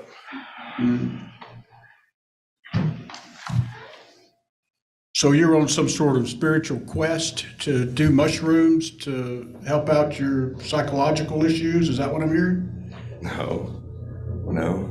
What am I hearing then? We all have childhood trauma and things we dealt with when we were younger that don't get brought up in our general day-to-day. And then able to process that, sometimes you experience things in life. What's a spiritual awakening through AA and NA? Well, you're using drugs to get awakened, I guess is what you're saying. No, sir.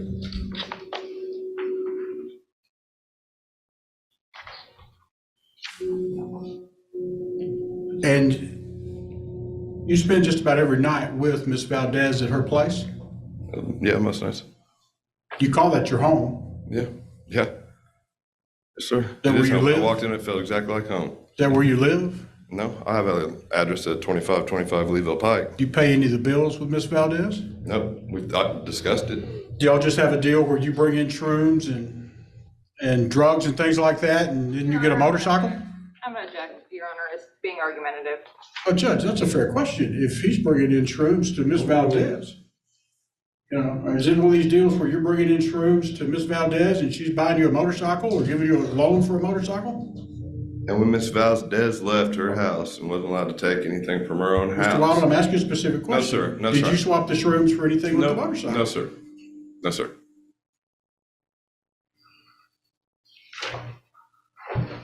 Is there a domestic abuse on your record? No. You sure about that? Yeah. You ever been arrested for domestic assault? Mm-mm. You ever been arrested or charged with any assaults? Mm-mm. No.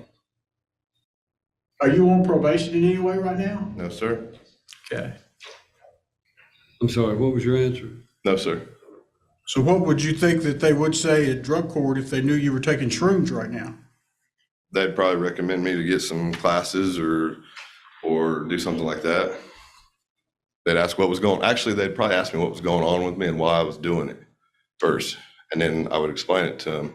And some people don't understand and don't agree with it. And some people do, and I don't abuse it. I'm not waking up every morning craving shrooms. You can't abuse it. I'm sorry, you can't abuse drugs? You can, but it doesn't do anything. If you microdose, it's actually proven to change the way your brain fires. And You said you had 2 to 3 drinks a night, correct? 2 to 3 drinks every few nights. 2 to 3 drinks every 2 to 3 Let's nights? say 3 or 4 nights a week. Yeah. Okay, so it's 2 or 3 drinks, 3 to 4 nights a week now? That's what I said originally. Okay. If Ms. Valdez says more like 5 or 6, then would that be accurate? Somewhere in there. Do y'all have a drink every night? What's that? Do y'all drink every night? No, sir. You drink when the kids are there, correct? Because the kids are in bed, if they're there. I don't see the kids, but yes. You're sleeping in the same, apartment? Or is it a house? Yes, sir. House or apartment? House. You're sleeping in the same house with these kids every night? They're not there every night. Well, every night that they're there, are you sleeping with them in the same house? Not with Majority. them, but sleeping with Majority. the same house. Majority. You ever encourage Mrs. Valdez to get a knife Yeah. as the victor and go take home Be safe. the Yes. effing spoils? Yeah. Did you ever post that? Absolutely. What do you mean by that? To be safe, to watch her back. Look what's happening. You understand what your post back. said, to the victor comes the effing spoils. Time to get out your knife. That's pretty close. Be prepared. Absolutely. You always be prepared. Bring home the spoils. What spoils are you talking about? Go out there for victory and win. Like Win what? Win life. Win it live. Don't be a victim. The victim of what? Anything. Anything. Anything. Don't have a victim's mentality. Don't be a victim. Yes, Are you aware that absolutely. she took a knife to the house of Mr. Valdez? Yeah. I was also aware she was backed into a corner and touched on too. Well, you're aware she took a knife, took your advice and did that. She wears a knife to work on Mondays and Fridays too. Why? She's out at dark. Look at her. Look how big she is. If somebody's backed you in a corner, wouldn't you protect yourself or tell your daughter to protect herself or your wife? You wouldn't?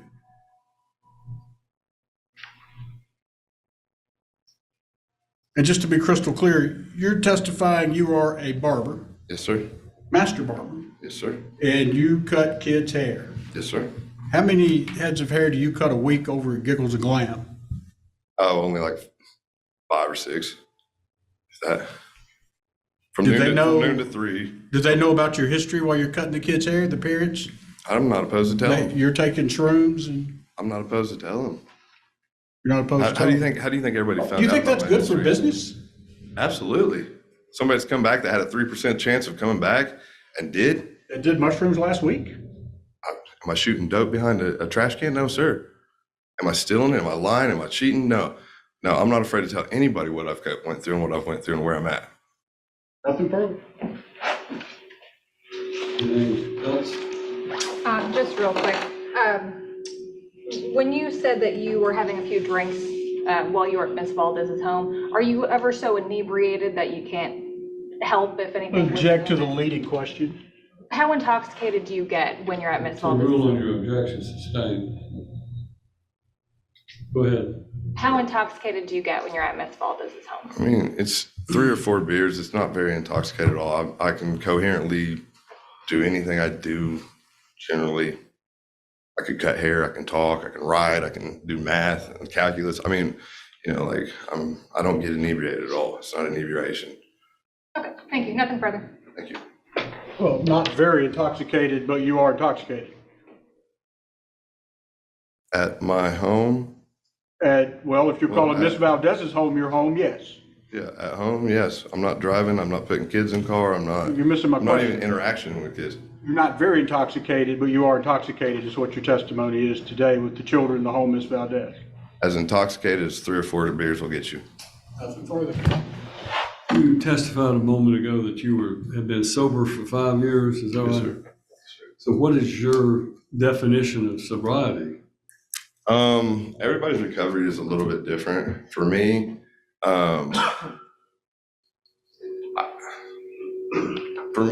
alcohol was never a problem. Mushrooms was never a problem. Marijuana was never a problem. I don't smoke marijuana. My qualities as an addict are not bad qualities. It's just where are they focused? It's a perseverance and a drive to chase something and to go further and to be better. But at one point, that's not what it was. It was chasing that drug and that high all the time. Right. Now, you testified about your extensive background in your criminal history, and obviously you've been through quite a few different situations, went to prison or jail for a period of time, I Yes, think. Did you cause you any concern about introducing, you realize mushrooms, whether they're legal in another state or not, they're Right. patently illegal in the state of Tennessee. Yes, sir.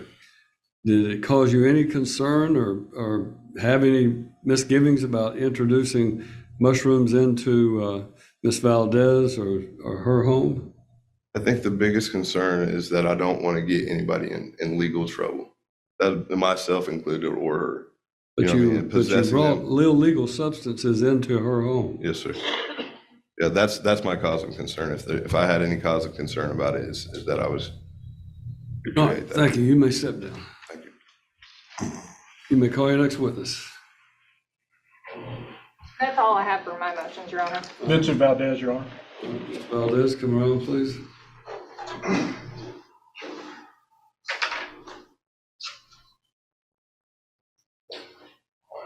And right here, face the clerk, raise your right hand, be sworn. Do you solemnly swear or affirm to tell the truth, the whole truth, and nothing but the truth, so help you God?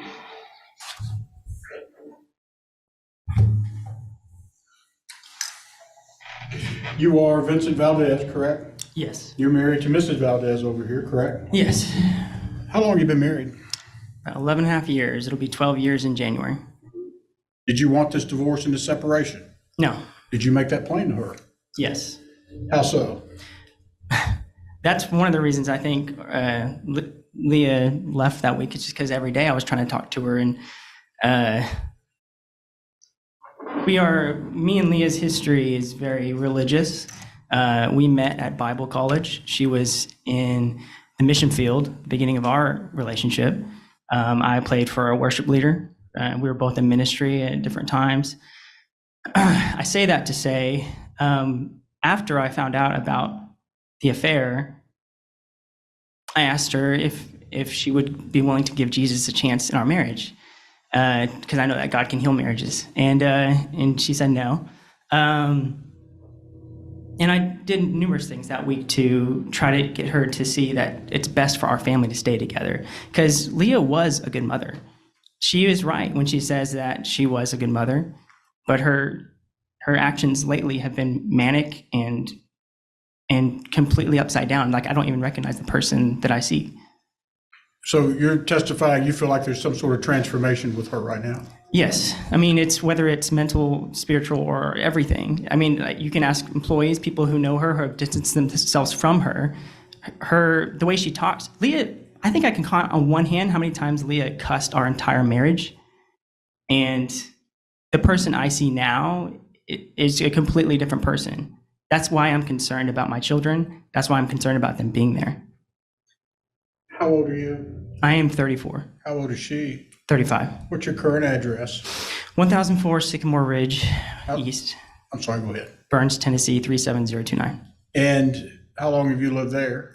About a little over 2 years. All right. And is this a home that you always shared with Miss Valdez? Yes, we bought it together. And up until August, we lived there together.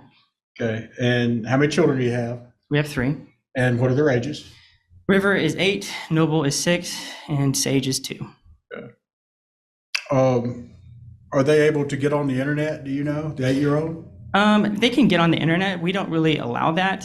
I'm assuming you're referencing this photo shoot. My main concern is not them right now, but there's been plenty of cases where high school peers bully other kids by showing them, hey, look what I saw about your mom. Like, this is your mom. And I don't know about you, but I wouldn't want to see photos of my mom like that. I mean, that's at the very least, that's therapy. I mean, there's been kids that have killed themselves over stuff like that. Do you, this home that's there now, the two of you own that home, correct? Yes. This business, Giggles and Glam, how was that set up? It's 50-50. We're both 50-50 owners of it. Is it an incorporation? We started a holdings company. Okay. And then what's the name of the holdings company? Valdez Holdings. Okay. And it was a 50-50 in the holdings company? Yes. Okay. Is there anything else in the holdings company? No, just the Giggles and Glam. All right. So being a 50% owner of the business of Giggles and Glams, are there concerns that you have about the current management Absolutely. under Mrs. Valdez here? Absolutely. Tell the court what you're concerned about. We've lost almost half of our staff. I found this out afterwards because they started reaching out to me. She's recommending business to a competitor, her boyfriend. Not only that, but her current behavior in using our business credit card to better her boyfriend's business. Now I know that it's her business as well, could put our business in jeopardy. And when I took that money, I told her that, and I let her know that. I can go into that if you want, but when I took that money, I sent her a text. You have a screenshot of it. and it said, I'm taking $5,000. And I said, if this affects our payroll for any of our employees, I'd be more than happy to help with that, with the exception of your boyfriend. If I'd be more than happy to help with the business credit card payments, with the exception of these personal charges I see you're putting on there. All I ask for is profit and loss statements and records to back it, and I'd be more than happy to help. But that's when she started threatening me and sending me, voice memos and stuff like that. Okay. And hear me. I do want to play for you a voice recording and ask you if you recognize that recording. How the fuck would the business go under when I am running it the same as I always have been? You obtuse motherfucker. Do you understand me? If you want to start a fucking war with me, start a war with me, Vince. I can contact Donna today. I can get a restraining order against you today. You will never see the kids again. I will tell them how mentally and emotionally abusive you've been, how I feared for my life when I was living in the house with you, and that's why I got a rental so soon. You will never see the kids again. I will take alimony from you. I will take $900 a month in child support away from you.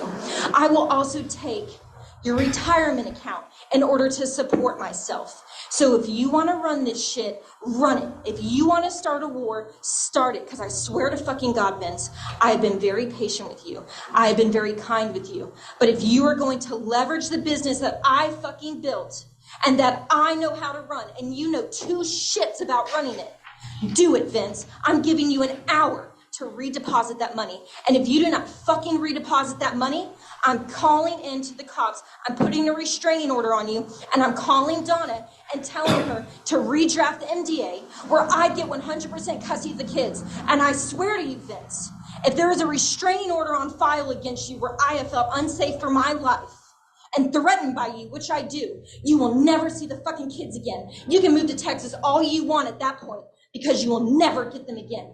Do you understand me? I will move heaven and earth to take you down in this divorce if this is the shit you decide to play. You have 1 hour to deposit that money, or I swear to fucking God, Vince, I'm calling the cops and telling them how unsafe I feel around you and how mentally and emotionally abusive you've been and how you pushed me up against the wall in the bathroom my last day in that house, and I had to tell you to get off me 3 times. Do you want to be arrested in front of your kids, Vince? Because that I can make that happen. Watch me. Who was that on that recording? That was Leah, my wife. Okay. And when did she tell you she was having an affair? I found out, and she didn't tell me at first. She gave me papers on. She gave me the divorce papers on a Sunday. I found out on a Tuesday from my brother. And when I asked her, she did tell me she was having an affair. And then by that Saturday, she had moved out.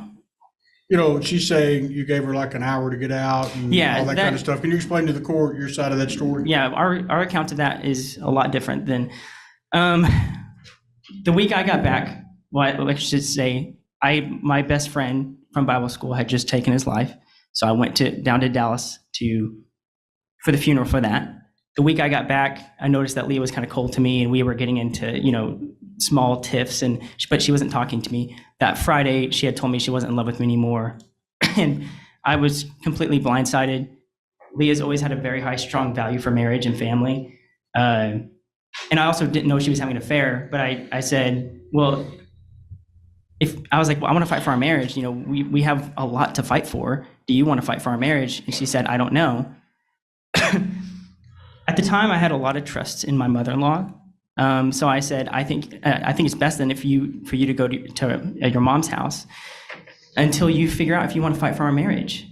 If you will go there, she will ask you, is he abusing you? Is he cheating on you? And the answers are no. And she'll tell you to come back and we will work this out. And I said, I'm going to go get dinner. I think it'd be best for you to go to your mom's house when I get back. I did not want her to leave permanently. I wanted to, I did not know about the affair. I was trying to just wake her up because this doesn't seem like the person I married. But she did come back Sunday, and then she stayed again until that Saturday, and that's when she left. And that was against my wishes. I didn't want her to leave. Did you threaten her or do anything physical to her during No. that time frame? What's she talking about there? Not our accounts again are different on that. Sure. What happened when it comes to that bathroom thing. Leah had been coming for a week and just cook. She would cook and leave. And then on a Friday, she came and cooked and stayed and ate with us. And at the time, I still wanted reconciliation on our marriage, even though she was having an affair. We were joking with each other. She was laughing. We went to the bathroom. She was putting something away. And I was making her laugh. And I made a move to give her a hug, a kiss, whatever she would let me do. And she put her hand up and said, no. Our daughter was not standing right behind us. She was not looking at us. She was in the next room on an iPad, but she was not behind us. And when she said no, I said, I'm sorry. I said, I don't want to push you away. And I said, are we okay? Actually, I asked her, I think twice. I was like, are we okay? And she's like, yeah, we're okay. 20 minutes go by. I'm playing with the kids. And she goes out and gets on the phone. I assumed it was her boyfriend, and now I know it is. As soon as she came in, completely different person, yelling at me, saying she's never coming back. And, that's my account of that story. And at that point, she left? Yes. And now, instead of her mother's, where do we know she went? Well, she was living, she was still sleeping at her new house. But I have never been physical with Leah in any way. I've never been violent towards her or sexually forceful towards her at any point. Again, our story is not this today. Me and Leah waited till marriage to have sex. Like our lives is not this. And the person that is here today is not the person that I've known for the last 15 years. Is that a concern for her around your children right now? Yes. I mean, the fact that she's letting a guy who just said he's willing to take more mushrooms around our children is extremely concerning. I don't drink. I don't smoke. I've never smoked weed. I'll take a drug test right now if you want me to. I do not want my kids around that man. I don't, and as long as Leah is going to live this lifestyle, I am going to fight for as much custody of those kids as I can. Where's that $10,000 at? I mean, you said you gave 5 back. Where's the other 5? It's back. It's actually there. Got there this morning. Based on the restraining order, sent that 5,000 back, correct? Yes. And what was your position on this whole $10,000 to begin with? Well, I actually meant to take 5,000. I initiated a withdrawal from Venmo and it didn't work. And then so I used my bank and they both went through. I sent a text to Leah. I have the screenshots for that saying, hey, I accidentally took 10,000. I'm sending 5,000 back. The next day she still filed for 10,000 saying that I took 10,000, but I did return 5,000. The only reason I took that money is to establish that this business is 50-50. And whatever she wants to say about running the business, that's fine, but that's because I trusted her. Just like she trusted me to do my job, I trusted her. We're 50-50 owners of it, and now I don't trust her, especially with her throwing money at her boyfriend and then also, building another business that's a competitor to the business that we own. We're 1 year into a 10-year loan. The loan payments are like crazy high because of interest rates. If that business goes under, I cannot afford it. I do not want that business to go under. I know that she and her boyfriend have testified, Leah and her boyfriend have testified that I'm trying to take the business down, but how would that benefit me? I would go bankrupt. What are your concerns with Mr. Wilden at the business? Well, he's already run off 3 employees. So that's a concern right there. 3 employees? Yeah. Okay. And then on top of that, it's just not professional. Leah is completely blinded by this man.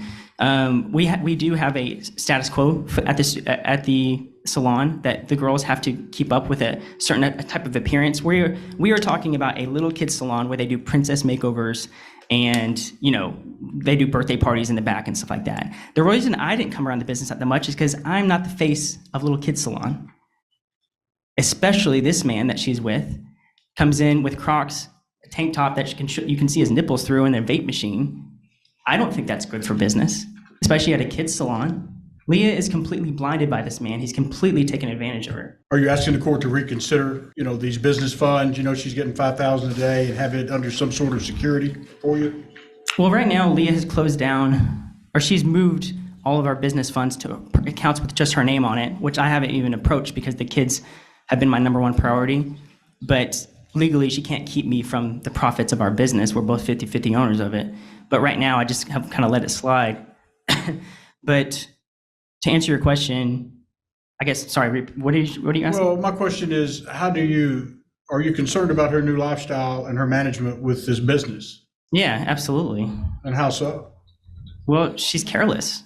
I mean, she's given me like, crazy amounts of like stuff to use in court because she's so careless. She's being careless with me. She's been careless with the kids. She has proved over the last month and a half that the kids' safety, health, and happiness is not her top priority. It might be a priority, but it is not her top priority. So the kids, you've heard me talk about and ask her during that time frame of 33 days. What's your testimony as to how long you had how many nights you had the children? I've counted. Every time they come to my house, I have a note in my phone and I put down the dates. So how you got to that number is that's what I gave you. I gave you the dates that they were with me. Last Saturday or this past weekend, she asked me. She usually is supposed to have them on Saturdays. This past weekend, she asked me to take them because she was going on a trip with a boyfriend.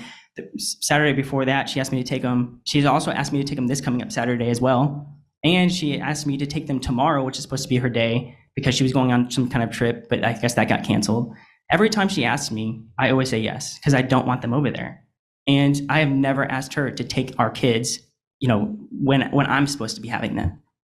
Can you give the court a ballpark figure how many days, actually have had them out of those 33 days? 26 is what we came up with my notes. So 26 of the 33 days they were with you? Yes. Can you care for the children? Yes, and I have been. How do you care for them? I'll walk you through a day. I wake up. Sage, our 2-year-old, usually wakes up first. If it's really early, I'll kind of lay with him for a little bit, like on the couch, and let him sleep a little longer. Get the kids up at around 6:30. Make their lunch for school. Make their breakfast. We drive to school. I pray overnight. Now, where's the school? The school is in Kingston Springs. And who did that? Leah did. And when did she do that? It was like the week that she moved out. I've been homeschooled my entire life. I don't know anything about, the legalities of school. And she told me she was signing them up for school, and I didn't know like what my rights were and stuff like that. I just knew she wasn't homeschooling anymore. So I was like, okay, I guess they're going to be in school now. I did think it was too much too soon. I mean, they've been homeschooled their whole lives, and they are having problems at school.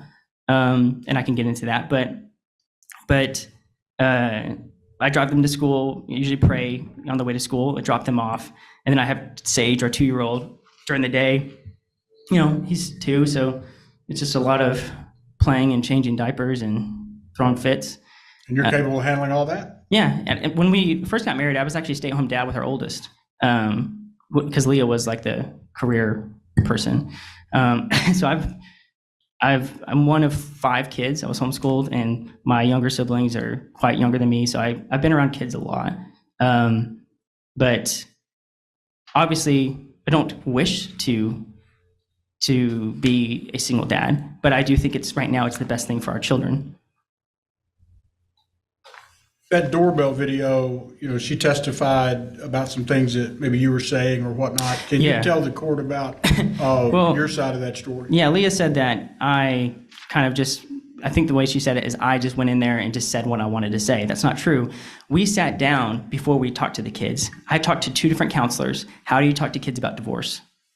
And they both told me the same thing. You need to be honest with them. I'm going to object, Your Honor, hearsay. Well, its objection is to hearsay, Mr. Hawley. I think it's kind of non-hearsay. It's not offered for the truth of the matter asserted.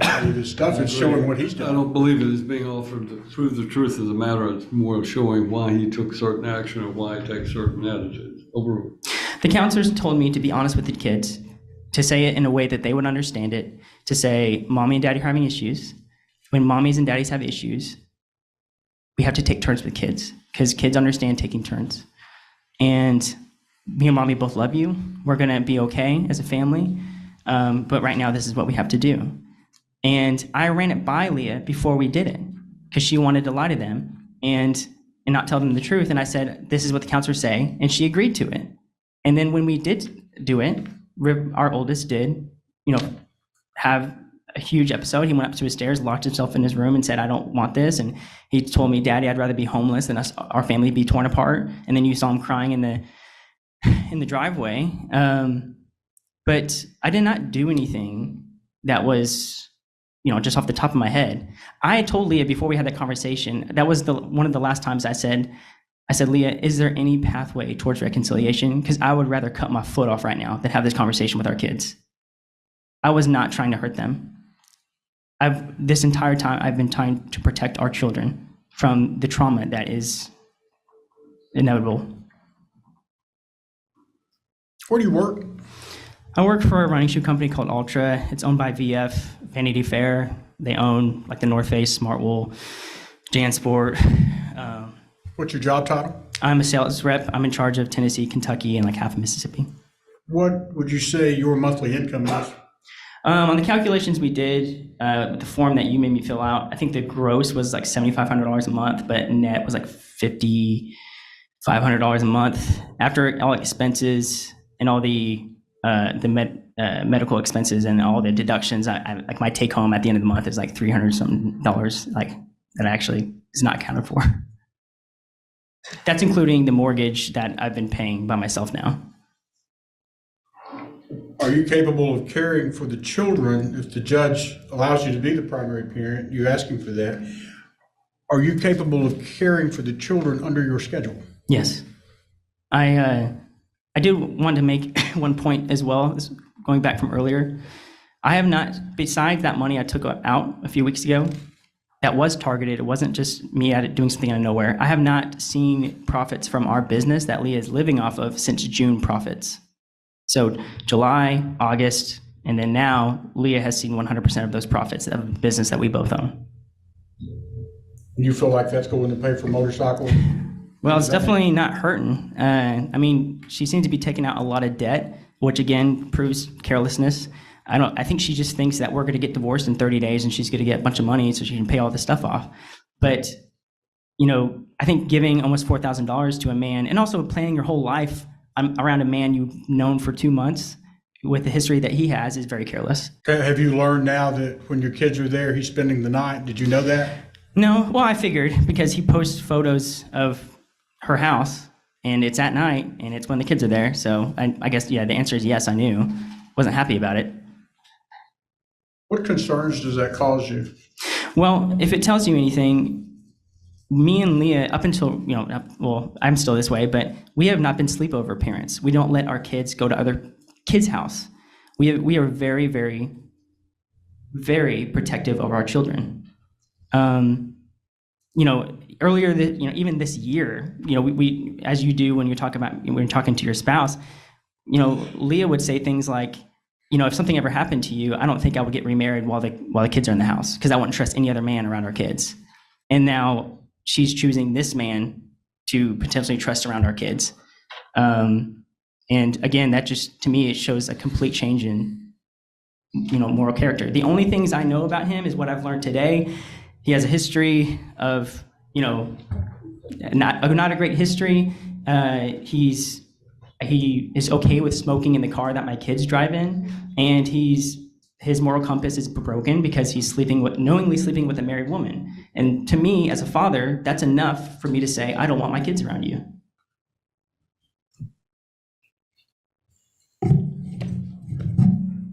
I'll show you a video and ask you if you recognize this. It's a video with your wife.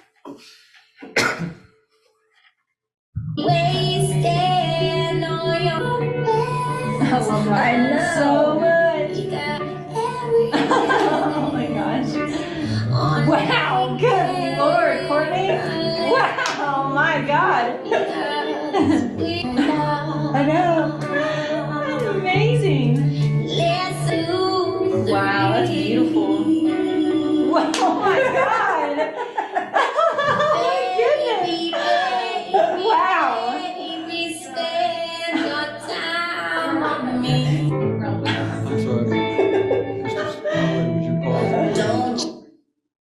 I'm going to object this to relevance. I don't see what the point is that we're trying to make here. We've already talked about the videos. We know that she took them. They don't have anything related to the kids. or the business. Is the relevance, Mr. Holly? The relevance is the kids, as he testified to, old enough to get on the internet, they're old enough to see this. Other kids are definitely old enough to get on the internet and old enough to see this. This was, and he will testify and connect this up, that this was taken off of the internet. This is where people can go and see that are proposing to do business with Giggles and Glam, the manager of Giggles and Glam, with this type of activity going on. And it's not conducive for that type of business. And the funds that she spent on this, she testified she spent approximately $2,800, but yet when we start to add some of this math up like we're going to do, none of that adds up unless you take the profits of Giggles and Glam, which is half his, to do this type of activity. I want to overrule the objection because under 36.6.106, as far as determining the primary residential parent status, which is what I'm having to decide today, numbers 8 of those factors that are set forth is the moral, physical, mental, and emotional fitness of each parent as it relates to their ability to parent the child. I'm not saying that I concur with what Mr. Holly is arguing as far as this goes, but he has every right to present the evidence that he thinks is relevant, and under that statutory guideline, it would be relevant at least on that factor. Again, not stating that I agree that that is a significant or compelling, but I am allowing him to present his evidence. Yes, Your Honor. Overrule the objection, Mr. Holly. Yes.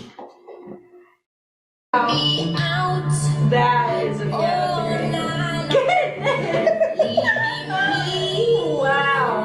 You know what you're doing, don't you? Girl! That was incredible. So good. That's incredible. Aren't you so proud of yourself? Can I state that Leah said that was on TikTok? It's on Instagram and Facebook as well. It's not private. I didn't know she was going to do that ahead of time because I have access to her email and she knows that. I told her about it. I asked her. That's a joint email, correct? Well, yes. I mean, Leah's, the Valley Cleaning Service and Valdez Holdings are both, Valdez Holdings especially, but both set up underneath my Apple ID, saving passwords to my Apple ID.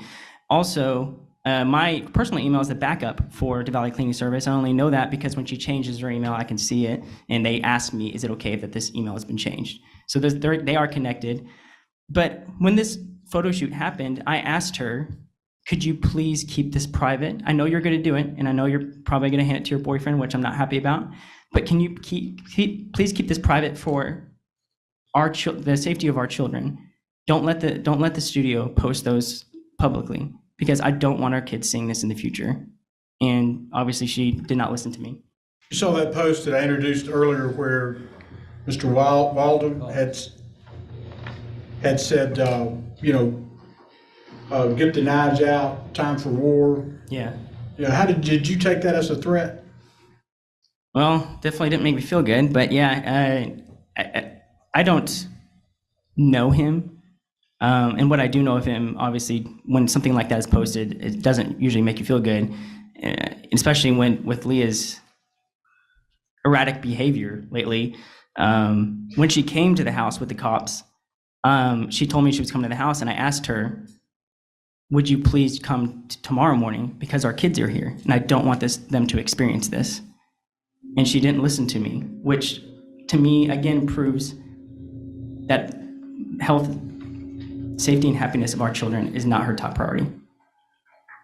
And when she came, the officers, I forgot what's called, a civil something, they told me it's usually used for the spouse to come and get clothing, articles, things that are necessities. And when Leah came, all she was looking for was guns. She wanted my guns in the house.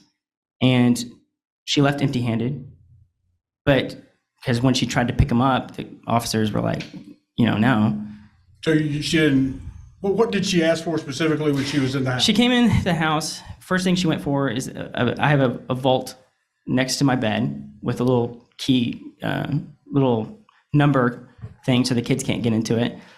She tried opening it, but I had changed the combination because I assumed that she was going to do this, which I think is crazy because, like, first thing about, I am around police a lot just because of hobbies and stuff like that. But first thing, one rule about number one rule around police is don't grab a loaded weapon and brandish it in front of police. But luckily, she couldn't get into it, so she just picked up the whole Volt and started to walk out. And I said, "You can't take that. It's registered to me." And the officers were like, "Yeah, no." And then she was like, "Okay, well, where's your AR-15?" And so she went to go look for my AR-15, and she was only looking for guns when she came to the house, which is extremely concerning for me. There's multiple reasons why you would do that, but none of them are good. I mean, did she want any of the kids' stuff? She want any of her clothes? No, you saw in the video, Noble went up to her to hug her. It's like Leah couldn't even see Noble. She walked right past her. Noble, our daughter, our 6-year-old. What have you witnessed as far as the separation goes with the children, the younger ones like that? Have it been hard on them? And if so, how? Yeah, it's in different ways. The most visible is our oldest, our 8-year-old. Every week he asks me like why me and mommy can't be together. And you gotta know like their whole lives they've been homeschooled. You know, if they get sick or like they're having a rough day, they just relax with mommy. But they've been majority with me. And when, our daughter's having a hard time in school, we had a parent-teacher conference last week, and they told us that Noble's been crying a lot at school. She's just not used to it, and it's so much change. I have to think it's extremely exhausting to go from being homeschooled to now you're in school, and now you're going at daddy's house, and then, is mommy coming tomorrow? I don't know. They asked me that today. Are we going to be with mommy Saturday? I don't know. Like, I don't say that, but in my mind, I'm like, well, I don't know. Like, depends on if she has plans with her boyfriend or not. Obviously, I'm not going to say that to my kids, but it's exhausting for them. Our 2-year-old can't sleep at her house unless he's sleeping with his older brother because he's not used to it. There was times when our 8-year-old and 6-year-old went on a camping trip with her grandpa, and she gave me our 2-year-old on days when I normally wouldn't have him because he can't sleep at her house. He's used to sleeping at our house. That was during the separation, correct? Yes. Yeah. So today you're asking the court to allow you to be the primary parent, yes, and be in control of the children, right? Yes. And to let her have a reasonable visitation. Yeah. Something around every other weekend or something of that nature. Yes. And quite frankly, that's about all she's been doing, correct, according to your testimony? Well, I mean, it's off and on. I mean, it's not consistent. The weekends are, Saturdays specifically have been the day where she usually passes them off to me. And when she does pass them off to you, does she tell you what she's doing? Well, I asked her, she was supposed to go somewhere tomorrow, and she asked if I could take the kids. And that's the first time I asked, because every time I try to delve into her life at all, she just gets mad at me, or she sends me a threatening text or something. But the first time I did ask was about tomorrow, and I was like, well, where are you going tomorrow? And she's like, that's none of your business. And so I'm like, okay, I'll take the kids. Like, are you asking to have no contact with Mr. Wilden? Absolutely. Wilden? You asking for mom to take a drug test? Yes. You think there's more to it than just what she's testified to? I don't know. I mean, Leah's always, up until recently, always been very truthful, but I know that she's lied a lot about stuff. She wasn't even honest, with our lawyer about the affair until pretty far in. And when she did admit to it, it was like, oh, I slept with this guy once, and it was after we were separated, and that's not true at all. So if she's admitting to taking, mushrooms once, how do I know that's the truth? So you're asking for mom not to be able to drink alcohol or use illegal narcotics while on her visitations? I think that's a pretty simple thing to do around kids, is not to drink alcohol. I mean, unless you're an alcoholic, you cannot drink alcohol when you're with the kids. And she's already agreed to the possession of the marital residence. I also don't want our kids coming home smelling like cigarettes anymore. Explain that to the court. Well, there's been plenty of times when I saw ashes on the side of her door, and the first thing I smelled is smoke. And I asked, like, Leah, have you been smoking? No. Well, I was like, do you let your boyfriend smoke in the car? She said, yes. Well, I was like, well, do you think you could not let him do that? We got a 2-year-old, a 6-year-old, and an 8-year-old. Our 2-year-old sleep with his little blankie every night that he's attached to. He won't sleep without it. There've been numerous times when they come to my house, I have to wash the blanket because it smells like cigarettes. And obviously that's not preferable.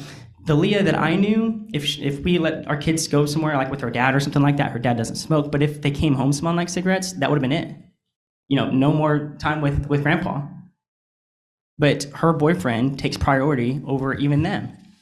Has she been a smoker? No, not that I know of. You're saying she just started that? After Well, I don't think she's smoking, but I don't, at the same time, I don't know. I also didn't think she was taking any kind of illegal drugs either. But Now, as far as the marital residence goes, you've asked for the exclusive possession. And do you feel like she's got everything out of the house that she will need as far as personal items, or the only thing I know of that she wants is a dresser. And if she wants to come take that, that's fine because it was a gift to her. I prefer her not to bring her boyfriend with her to take it though, because I don't want him at the house. Okay. And you talked to me about changing the locks, correct? I did. Yeah. Whenever she sent me that threatening voice memo, she also sent me other threatening texts. And you did change the locks. I did change the locks, and I sent her a text and I said, hey, I changed the locks. If you need to come by and get anything, I will gladly let you in. You just need to let me know. And that's when she came with the cops. Now that was based on my advice to you, correct? Yes.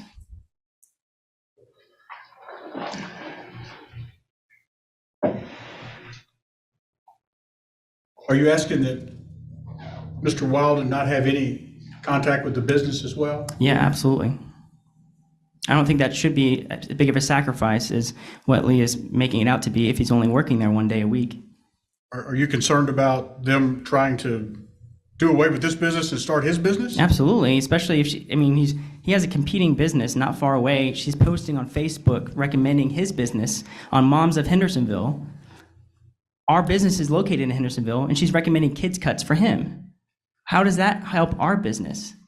And are you asking for her to maybe to give you some sort of accounting or something like that? Absolutely. There's on our credit card, you can see, she used our credit card, our business credit card, to buy her boyfriend a banner.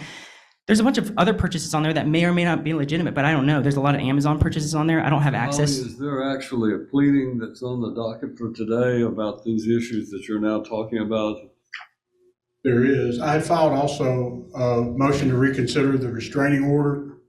Shouldn't that be heard by Judge who issued it? And I also filed well, I don't know that she's not coming back until the end of the year. And quite frankly, the restraining order is gone. As far as the meat of the restraining order, the money's already been returned. But my question would be is that you're asking for him what all he wants, and he's talking about now banning this gentleman from the business and so forth. And I don't know that there's a pleading down in any of these motions. You have a motion, the mandatory injunction and temporary restraining order to appear and show cause, a motion to adopt a parenting plan, a motion for exclusive possession of the marital residence, a motion to reconsider the temporary restraining order, and a motion to set temporary parenting plan. Nothing in that indicates to me anything regarding the business. Judge, there is. Let me pull it up here.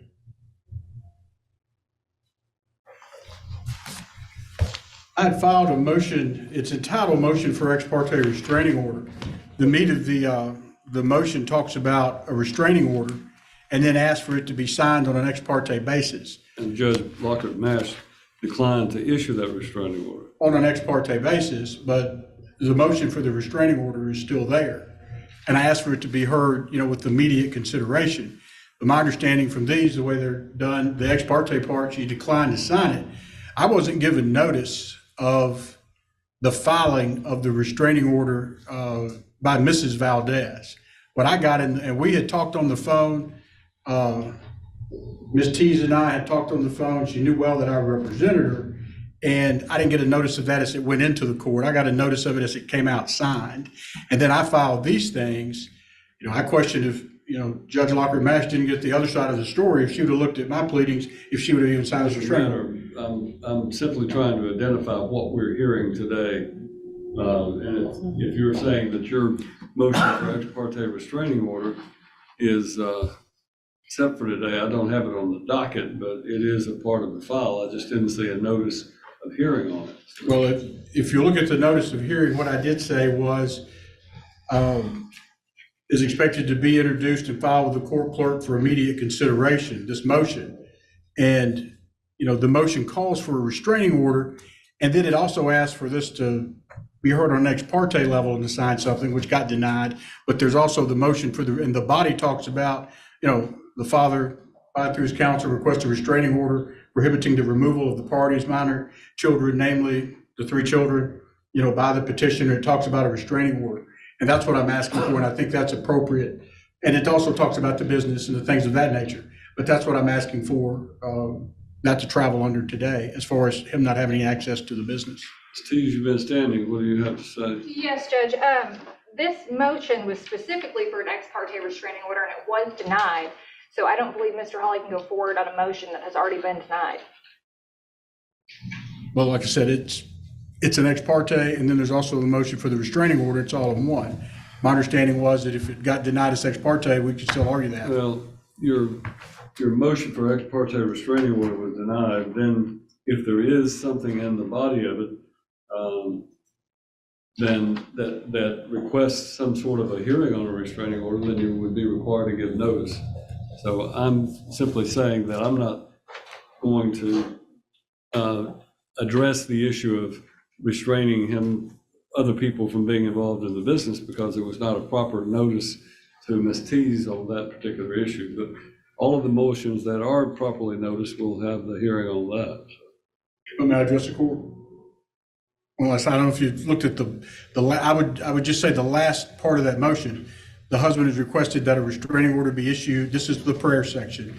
That a restraining order, be it not ex parte, the husband is requesting that a restraining order be issued prohibiting the mother from removing the minor children from his care and custody pending a hearing on this matter. And further prohibiting the mother from allowing access to the party's business, namely Giggles and Glam, in any manner whatsoever. So we did address the business in there. We're talking about the mother at that point. That was going to be heard today. Well, again, the notice, and it was only because everybody's filing restraining orders. We're filing restraining orders I didn't have notice of. I know it's going to be signed and set. So I've prepared all of this to be sent in. Meanwhile, this got signed and got sent to me, in the process of filing all this stuff. But my notice did say the motion for ex parte restraining order, which is what I've entitled this motion I just read from, is expected to be introduced and filed with the court clerk for immediate consideration. And that was well within the time frame. And it was immediately considered by Judge Lockhart Mash, and it was immediately denied. That's all I'm pointing out, is that there was no additional notice rather, that the motion was going to then be presented in court today that Ms. Tees would have had notice of. So I'm simply ruling that it's not that particular portion of your motion, your motion for ex parte restraining order is not per se on the docket. You have motion to reconsider the temporary restraining order and all of the other motions that are properly noticed. You may continue with your questioning of your client before we take a recess.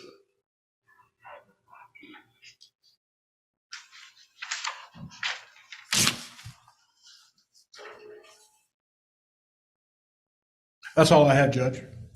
Thank you.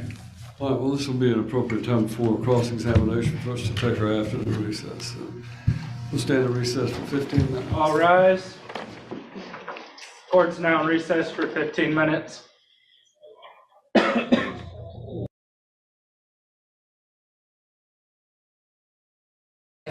Well, I mean, I know for a fact that the salon wasn't open until 1:30 a few days over the last couple of weeks, maybe more. And I would say that's lost profits. Now, have you yourself communicated to employees of Giggles and Glams telling them the situation that's going on? After they left. So I had some reach out to me after they had left to let me know what was going on.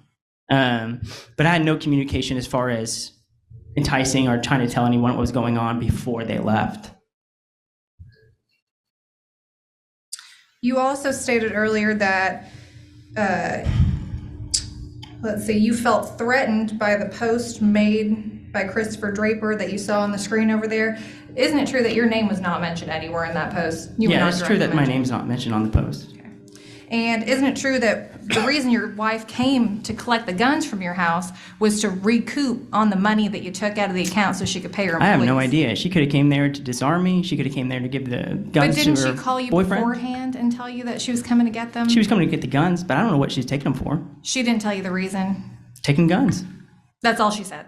I mean, I would assume that it's one of three things. She's going to recoup the cost, which I don't know how you take someone else's guns that are registered to them and then you go and sell them. But it could have been that. It could, but for all I know, with Leah's behavior lately, whatever she tells me, it could be the complete opposite. I mean, she could be giving guns to her boyfriend. She could be just keeping them so I don't have guns for some reason. But in this case, you know that not to be true because she told you that she was coming to get the guns to recoup on the money you took from her. I would assume so. I mean, that's what she said. Okay. I think, if I remember correctly. All right. And did your wife ever consume wine while you guys were living together? Yeah. And that wasn't a concern for you the whole time you were married? No, I mean, I never saw her get drunk. I don't drink, but I didn't have a problem with her drinking wine. She never consumed beer while we were married. So now that you don't live together, you have a problem with it? I have a problem with her taking drugs, and then also with her behavior lately tells me that she is not practicing self-discipline. So I don't want her drinking when the kids are there. But during the course of your marriage, have you ever known her to be an alcohol abuser or a drug user? No, not at all. Yeah. And that's what's so concerning. Yet you want her to be court ordered to take a hair follicle test when she has no history of drug abuse? I mean, she literally just said she took drugs. Why would I not want her to take a drug test?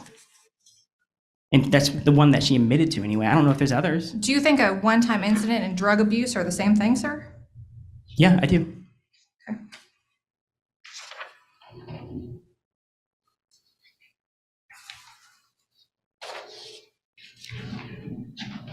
Do you have any idea how to pay the employees of Giggles and Glam? Not currently.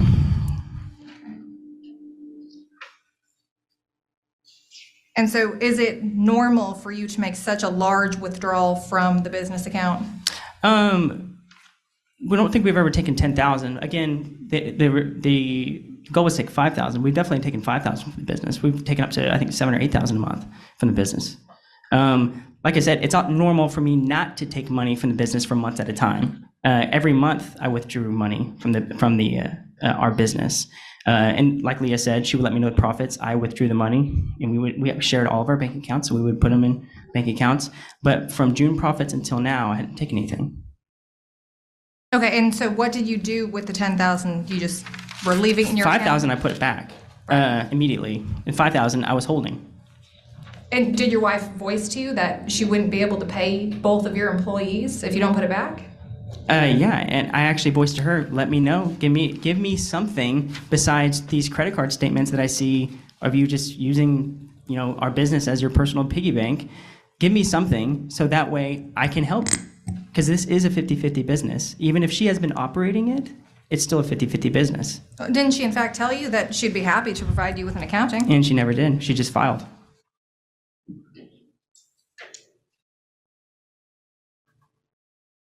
All right. Since your wife moved out of the marital residence, have your children been harmed in any way physically? No. Okay. Not that I know of anyway. Since she's moved out, I mean, we've seen one video of your child crying. Does your child cry every single night? No, it doesn't cry every single night. I think it's pretty common knowledge that divorce causes trauma to children, even if they're not crying every night. Right. So you're saying that this is not unique for children to be upset about a divorce? No, it's not unique. I think that this divorce is unique. I don't think it's normal. I wouldn't say it's normal to be having an affair with a felon, and the father to be concerned about that. But your child was not crying about the affair with the felon, right? They were just crying that you guys are getting divorced. Yeah, absolutely. Okay. All right, Judge, I have nothing further. What? Let me ask you this question. Let's take Mr. Wilden out of the scenario. You said she was the primary caregiver and she was a pretty good mother during the time you and she were married. Take Mr. Wilden out of the situation. What concerns do you have about her being able to take care of the children? That is the majority of the concern. I mean, the behavior change is also concerning, but I do think most of that comes with her connection with Mr. Wilden. Like I said, Leah's whole personality, everything about her has changed in the last month and a half. How old are you? I'm 34. And are you the same person you were when you were 18? I'm not, but it's a drastic change in such a short amount of time. Well, trust me, when you get to be my age, that you're not the same person you were when you were your age right now. That life is full of changes, and sometimes people stay the course and they continue on in the same situation, even though they may change. Other times they change because something becomes more important than others. Yeah, I think that's happened. I think that her relationship with Mr. Wilden has become more important than other things. What? Anything further? Well, you said Ms. T's talked to you about the children not being harmed. Is it fair to say they're not harmed? There's not been any neglect? Because they spent since the separation, the majority of the time with you. Yeah. I mean, this has not been 50-50 since the time of the separation, has it? No. I mean, you heard her say 65-35. What percentage would you put on there as far as you having the kids and now her being a mother? I would say on a conservative side, maybe 75 on my end, but probably closer to 80, 85. And again, you all had talked about 50-50, correct? Yeah. And when you say 75 to 85% with you, was that by any great declaration that you made? No, it was because I didn't, at the time, up until now, I didn't have the power to keep the kids away from her. Anytime that I was given extra with them is because she gave them to me. Your concern with your children now, I think you testified, was her using drugs and drinking, correct? Yeah, in her relationship with Mr. Wilden.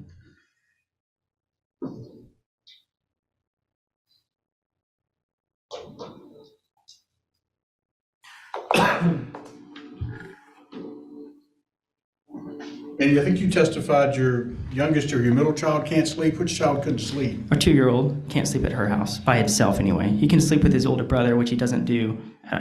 He's never done before, but that's what Lee has communicated to me. Okay. And you said you'd lived in your house now how many years? Like 2.5 years, something like that. So this is the only house he knows. Oh yeah, he's 2 years old. So yeah, this is the house he's known. And again, you're asking the court pending the final hearing to be the primary parent to kind of maintain the status quo now. Absolutely. Nothing further. Recalls? Just a couple, Your Honor. Would you say that it's normal behavior for a child to take a little bit to adjust when they move into a new residence? Is that reasonable? Yeah, I think that mixed with the compounded on top of separation of parents and never being in school before is a lot for a little child.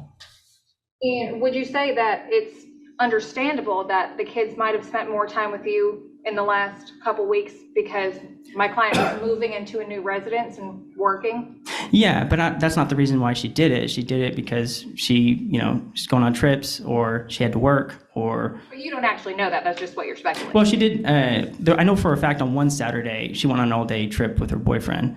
And then obviously this last Saturday, she was on a weekend trip with him.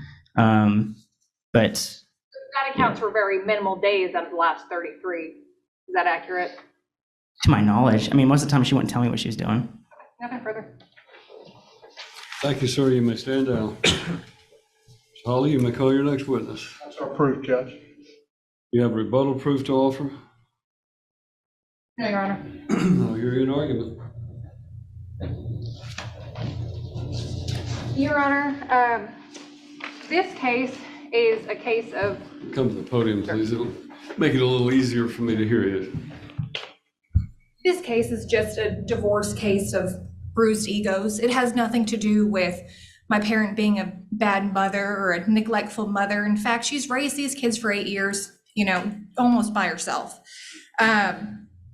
As far as giggles and clams goes, we've heard proof today that she made an erroneous expenditure from the business account, the amount of $100, Your Honor. That is just not enough from counsel's perspective to take ownership of a business or the responsibilities of a business away from somebody when she has stated that she'll gladly put those funds back in. Mr. Valdez deliberately took $10,000 out of the account, requiring my client to go get a loan from a family member just to pay her employees. And so it's clear that Mr. Valdez does not know what he's doing as far as this business goes. And so that's why we're asking for the restraining order to be kept in place. She will happily account for all business expenditures and show proof, but she's been running it by herself since August of 2022. And to change things now might be catastrophic for the business. As far as a parenting plan goes, like I've said, 50-50 is more than reasonable. We want to maximize the children's time with both parents and not alienate them from either parent. My client will not do certain things that she's testified to any longer, and she'll make sure of that. But as far as the wine on a Monday night, she's not the only client that I have that does that still has full custody of their kids. You have other clients that drink wine? I do. But Your Honor, we believe 50-50 to be more than fair. We're not trying to alienate Mr. Valdez from his kids. We just want my client to be entitled to her time with her kids as well. If Mr. Draper was put in a lineup, these kids wouldn't even be able to tell Your Honor who he is. So I don't think that Mr. Draper is the reason this court needs to hang its hat on not giving my client her fair share of custody. That's all. Holly? Well, I have a little different view from the testimony that I heard, Judge. What Ms. Valdez testified to was it was a fairly religious husband, wife, children, and, nice house, white picket fence type relationship. Mrs. Valdez has then taken that, and in a simple divorce action, you have issues with your spouse, you move out, you go get a motel room, maybe you get an apartment, you work toward your best interest of the children, and you do it that way. Mrs. Valdez moved out, as you heard testimony, left, went immediately and used marital funds to spend the night with her boyfriend and consummated that relationship on that night. Rather proud of it. Then, over her somewhat testimony of being scared to death of Mr. Valdez and not knowing how to handle that, goes back, stays with him for a week, and then enrolls the kids, in a school. Again, all preparing for this divorce. Mr. Valdez is trying to save his marriage at this point and trying to do anything possible for his wife and his children. Then Mrs. Valdez, admits today what's been going on is they drink 5-6 nights out of the week, 2 or 3 drinks a night. She's got a convicted felon, someone who's had a serious addiction problem, having those kind of drinks while her children are spending the night. She's testified that and it goes directly to her credibility, using mushrooms, a psychedelic drug, experimenting with that with Mr. Wilden, while he bought it and brought it into the home. She goes out and spends close to $4,000 for him to have a motorcycle. She goes out and spends $3,500 for a photo shoot. Still don't know what the purpose of that really was. And this is a photo shoot that was on the internet for everyone to see. Mr. Valdez has some valid concerns about her parenting abilities when he says other people can see this. Other people can tell other children, this is your mother. This court's well aware that, and you've heard enough cases where kids understand all of that, and all of a sudden, it's a problem for that child. She's going through some sort of crisis that doesn't involve her children because she's left these children. Uncontroverted testimony of Mr. Valdez, he said 26 of 33 days with him. That's what's going on. You've heard him testify, it's been a 50-50 split for the most part anyway. And his entire life is spent with his marriage and his children. That's just not the case with Mrs. Valdez right now. That's a drastic turn. That's a 90 degree, 180 degree change as to how she functions. And I think there's something going on here. Either she's having some serious issues herself, maybe she likes bad boys, I don't know. But she's got other things on her mind than these children. I urge you to remember back to that tape where she came into the house. Mr. Valdez saw it and he testified. She didn't spend 2 seconds with her daughter. Walked off in search of guns. I mean, that was her reason. Her daughter's trying to hug her and she walks off. She's just got something else something else on her mind rather than these kids. They're not the paramount decisions that she's going to be making in their best interest. Mr. Valdez, I think from his testimony today, there shouldn't be any question that he's rock solid with these children. These children deserve to be with somebody rock solid after what's been happening to them throughout this process. And the fact that she even thought it would be somewhat okay to have him sleeping in the same house with these children while they're conducting this type of activity. And I mean alcohol and drinking every night, and Lord knows what else. I mean, she admitted to the mushrooms, but again, we really request a drug test so we can get down to the bottom of what's going on. Mr. Valdez will pay for it. It's like everything else with the motorcycle and the photo shoot and all the other monies that have been going out by Mrs. Valdez. It's still marital money, but I mean, he's willing to pay for it, and he'll take one, no problem at all. I think we've kind of agreed to the motion for exclusive possession of the marital residence, and we are asking for that. As far as the $10,000 goes, it wasn't about taking the $10,000 to go spend it or live on or take it away from her. As he testified, it's about spend this on your boyfriend and your midlife crisis or whatever you're going through. Don't be spending it on motorcycles for your boyfriend. Don't be spending it on photo shoots for your boyfriend, I'll say. And don't be spending it on things that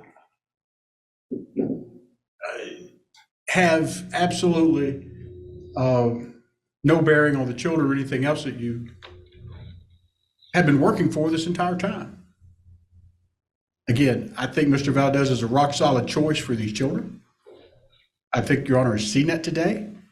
We're asking for her to have a reasonable visitation. The $10,000, we're asking for an accounting, maybe a monthly accounting of what that's used for. Obviously, she's gotten the 5 back. She's gotten the other 5 back. We followed the order and got it returned. We just like to have some sort of accounting of what's going on. I think he is owed that. It wasn't about keeping the money from her. It's about how you're going to spend it. And if we could have some sort of accounting, we never got that and never got an agreement on that. You heard today that I wouldn't even hear there's no agreement on anything. We didn't have any sort of agreement to even get an accounting, and I've asked for this situation. But Mr. Valdez is begging you to let him be the primary parent over these children. Let her have some visitation with obviously no contact with her boyfriend, and let's get through this divorce. Let's get to a final hearing and see what you want to do or see how she improves herself during that period of time. Because I submit to the court, I don't think today with her testimony, especially the boyfriends, have been very impressive on being able to take care of children, small children. Thank you, Judge, for your time. A couple of observations, and one is sometimes people who come, especially, and this is based upon my own experience and my own background, as well as my observation of people throughout my career as a lawyer and now as a judge. It is sometimes surprising to one party of a marriage that the other party doesn't want to be married to them anymore and that they've changed. Well, the problem is that people change, and what might have been important to this young lady at one point in her time may not be important to her at any point. It happens with people who are raised in a very religious background.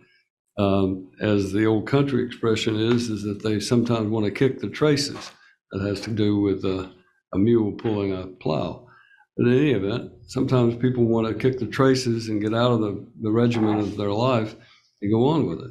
So I don't have any problem with the fact that she wants to deviate from the closely held religious beliefs that Mr. Valdez may think that she's required to have or that would be appropriate for her. I don't have a problem with that. My only concern is about the decision process that is being made, and I'll address that in a moment. In deciding who is going to be the primary residential parent, I'm required to look at the factors that are set forth even on a temporary basis under 36.6.106 of the Tennessee Code. Those factors include the strength, nature, and stability of the child's relationship with each parent, including whether one parent has performed the majority of parenting responsibilities relating to the daily needs of the child. Clearly, the testimony of both of these parties was that Ms. Valdez was during their time they lived together, that she was the primary residential parent for these children, that she was the person who fulfilled most of those things. He was also involved, but she was the primary person who provided for that. Number two, that each parent's caregiver's past and potential for future performance of parenting responsibilities including the willingness and ability of each of the parents and caregivers to facilitate and encourage a close, continuing parent-child relationship between the child and both of the child's parents, consistent with the best interest of the child. It does not appear to me that under the circumstances that either of them necessarily has failed to provide or fulfill their parenting responsibilities. But I have a real problem with someone who calls up, even when you found out that he had the $10,000 removed, calling up and threatening to make sure he never sees his children again is one of the things that is anathema to this court regarding children. You don't threaten another parent with never being able to see their child again in order to gain an advantage in a lawsuit. It just simply is not appropriate. It's not done. That causes the court to find that factor favors Mr. Valdez simply because when you threaten to keep him from ever being able to see his children again, it does not indicate you're going to facilitate a close relationship between him and the children. I don't have any. Number 3 is refusal to attend a parenting class. I don't have that evidence before me because this is temporary. The disposition of each parent to provide the child with food, clothing, care, education, other necessary care. They both have apparently been doing that. There's not been any real exchange of money between them, but I think she was waiting to try to get herself set up. The degree to which each parent has been the primary caregiver is defined by the parent who's taken the greater responsibility of performing their parental responsibilities. Clearly, as I've said, she was the primary caregiver during the marriage. When she left the home for that period of time, Mr. Valdez, who had been involved previously as well, but not to the extent she was, he's assumed a greater responsibility for performing those parental responsibilities under the current status that we're in. The love, affection, emotional ties existing between each parent and the child, I think they both love their children, and I don't have any question about that. The emotional needs and developmental level of the child, I don't have anything to indicate that any of these children, one of them is a 2-year-old, and none of them are very old. I think there's an 8-year-old, a 6-year-old, and a 2-year-old perhaps. But they're young children. Number 8, the moral, physical, mental, and emotional fitness of each parent as it relates to their ability to parent the child. As I said, I don't fault you for deciding, that you lived in a closely, a very confining religious background in the past, and one that envisioned that you were going to be the wife that took care of everything and did everything. I don't have a problem with the idea that you no longer want to do that. In today's society, unlike the Jewish society that existed at the time of the scriptures being written, women were in a different class. They're not there anymore. We're in a different world. So for that reason, I don't have a problem with it. My problem was some of the decisions that you've made. For example, if you think your children don't know or won't figure out that you're having Mr. Wilden to be at your house overnight, you're just kidding yourself. Kids, as they grow older, are going to figure that out.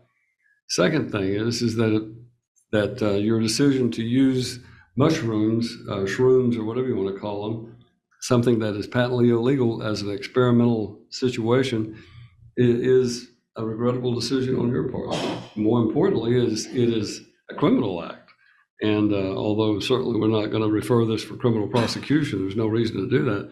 It clearly shows that there's some either maturity lacking on your part or a moral problem that prevents you from being able to recognize how wrong that really is when you're supposed to be parenting 3 young children. And I don't care whether they're legal or not legal in the city of Denver, Colorado, or anywhere else in the world. I think we're looking at the laws of the state of Tennessee. The child's interaction and interrelationship with siblings and other relatives and step-relatives and mentors don't have anything about that. The importance of continuity of the child's life, the length of time the child has lived in a stable, satisfactory environment don't show that there's really, I think the children have been used to having both parents and now they're suddenly in the middle of it. This is a temporary situation, so I don't really think that applies. Number 11, evidence of physical or emotional abuse to the child or children. I don't find any evidence of that. Number 12, the character and behavior of any other person who resides in or frequents the home of a parent and such person's interaction with the child. I'm all for someone who has turned their life around. I see it every day. I'll be seeing it the next 2 days when I have our hearing in criminal court regarding violations of probation. I credit anyone who goes through a process to try to straighten out their life. My idea of sobriety is not someone who goes through sobriety after having a lifetime of criminal activity and then suddenly decides they're sober but yet drinks 3 or 4 times a week or 4 or 5 times a week and 3 or 4 times a beer. No rehabilitation program, no sobriety program that I'm aware of ever condones the use of alcohol. It's just substituting one drug for another. And so for that reason, I think that it's obvious that Mr. Wilden has not really embraced the sobriety that he has testified to, and that in fact he's not an individual who is particularly embracing his sobriety to the extent that makes him an appropriate person to be around the children. His criminal history, there's no violence or anything in it. They're all drug related. But the fact that he has a history of drug related convictions and is now using mushrooms and stated rather cavalierly that he was prepared to use them again if that situation presented itself, indicates to the court that he is a person who has not fully embraced the idea that he could go back to prison for possession of mushrooms, and has testified under oath in a proceeding that he did in fact do that. If he was on probation, he'd be looking at going back to prison immediately on a violation of probation. So that is a factor that clearly concerns the court. Don't have anything else about the employment schedule. I think both of them can make advantages of the schedule. They can make it work. Any other factor deemed relevant by the court. So what we have here is a situation where 2 people are just now going through. I don't care whether you have this boudoir photographs made. I do think that it does create some issues you might want to think about as far as publishing those on the internet. But as far as this court is concerned, that's your life. You can do with it what you want. He can't control you anymore to do those things. If that's what you want to do, then you have at it. I'm just simply saying that you've got to consider your children from that perspective as well. And maybe years before that ever comes to their knowledge, but nothing that I saw on that demonstration that was given was anything that would be so severe that would traumatize the children, but perhaps I'm different than the children. Possession of the marital residence will be granted on a temporary basis exclusively to Mr. Valdez. Operation and control of the business will be granted to Mrs. Valdez because she is the person primarily responsible for running the business. I think he's had very limited control or whatever. As far as me setting aside Judge Lockhart Mash's order, I am not prepared to do that. I don't think it is appropriate for me to go behind her restraining order. And he has returned the extra $5,000. However, she will be held accountable for the operation of the business, and he will be entitled to have access through his attorney to any financial records that might be during the discovery process to determine how she's operating the business. I'm going to say some things that you're not going to like, and you just need to understand. And certainly Mr. Wilden is not going to like them. He doesn't have any business being around these children, okay? So he is prohibited from having contact with your children, from spending the night in your home when these children are present, period, exclamation point. Once you're divorced, that's a different matter. But right now you're in the middle of a divorce, and so for that reason, I'm limiting and prohibiting that contact. I've given you the reasons why I feel that that's not appropriate. But in addition to that, he'll have no interaction or no input or any involvement in the operation of this business. It's a jointly owned business between you and Mr. Valdez. If you're going to operate it, you do it. He can give you advice if he wants to, but he's not going to be involved in it, period. You understand that? Then lastly, I'm going to order that you not make any more loans to Mr. Valdez. You don't give him any more funds. Every dollar that you have, theoretically, and every debt that you incur are considered, as long as you're married, to be marital debts and marital funds. So you cannot, I'm just prohibiting you from giving away to him or anyone else marital funds. So you're not, I'm basically saying you've got to use that money for your children and for yourself and for the business, but you can't give it away for anything else. And that includes incurring another debt to give money to anything else. So that, in my opinion, takes care of the business.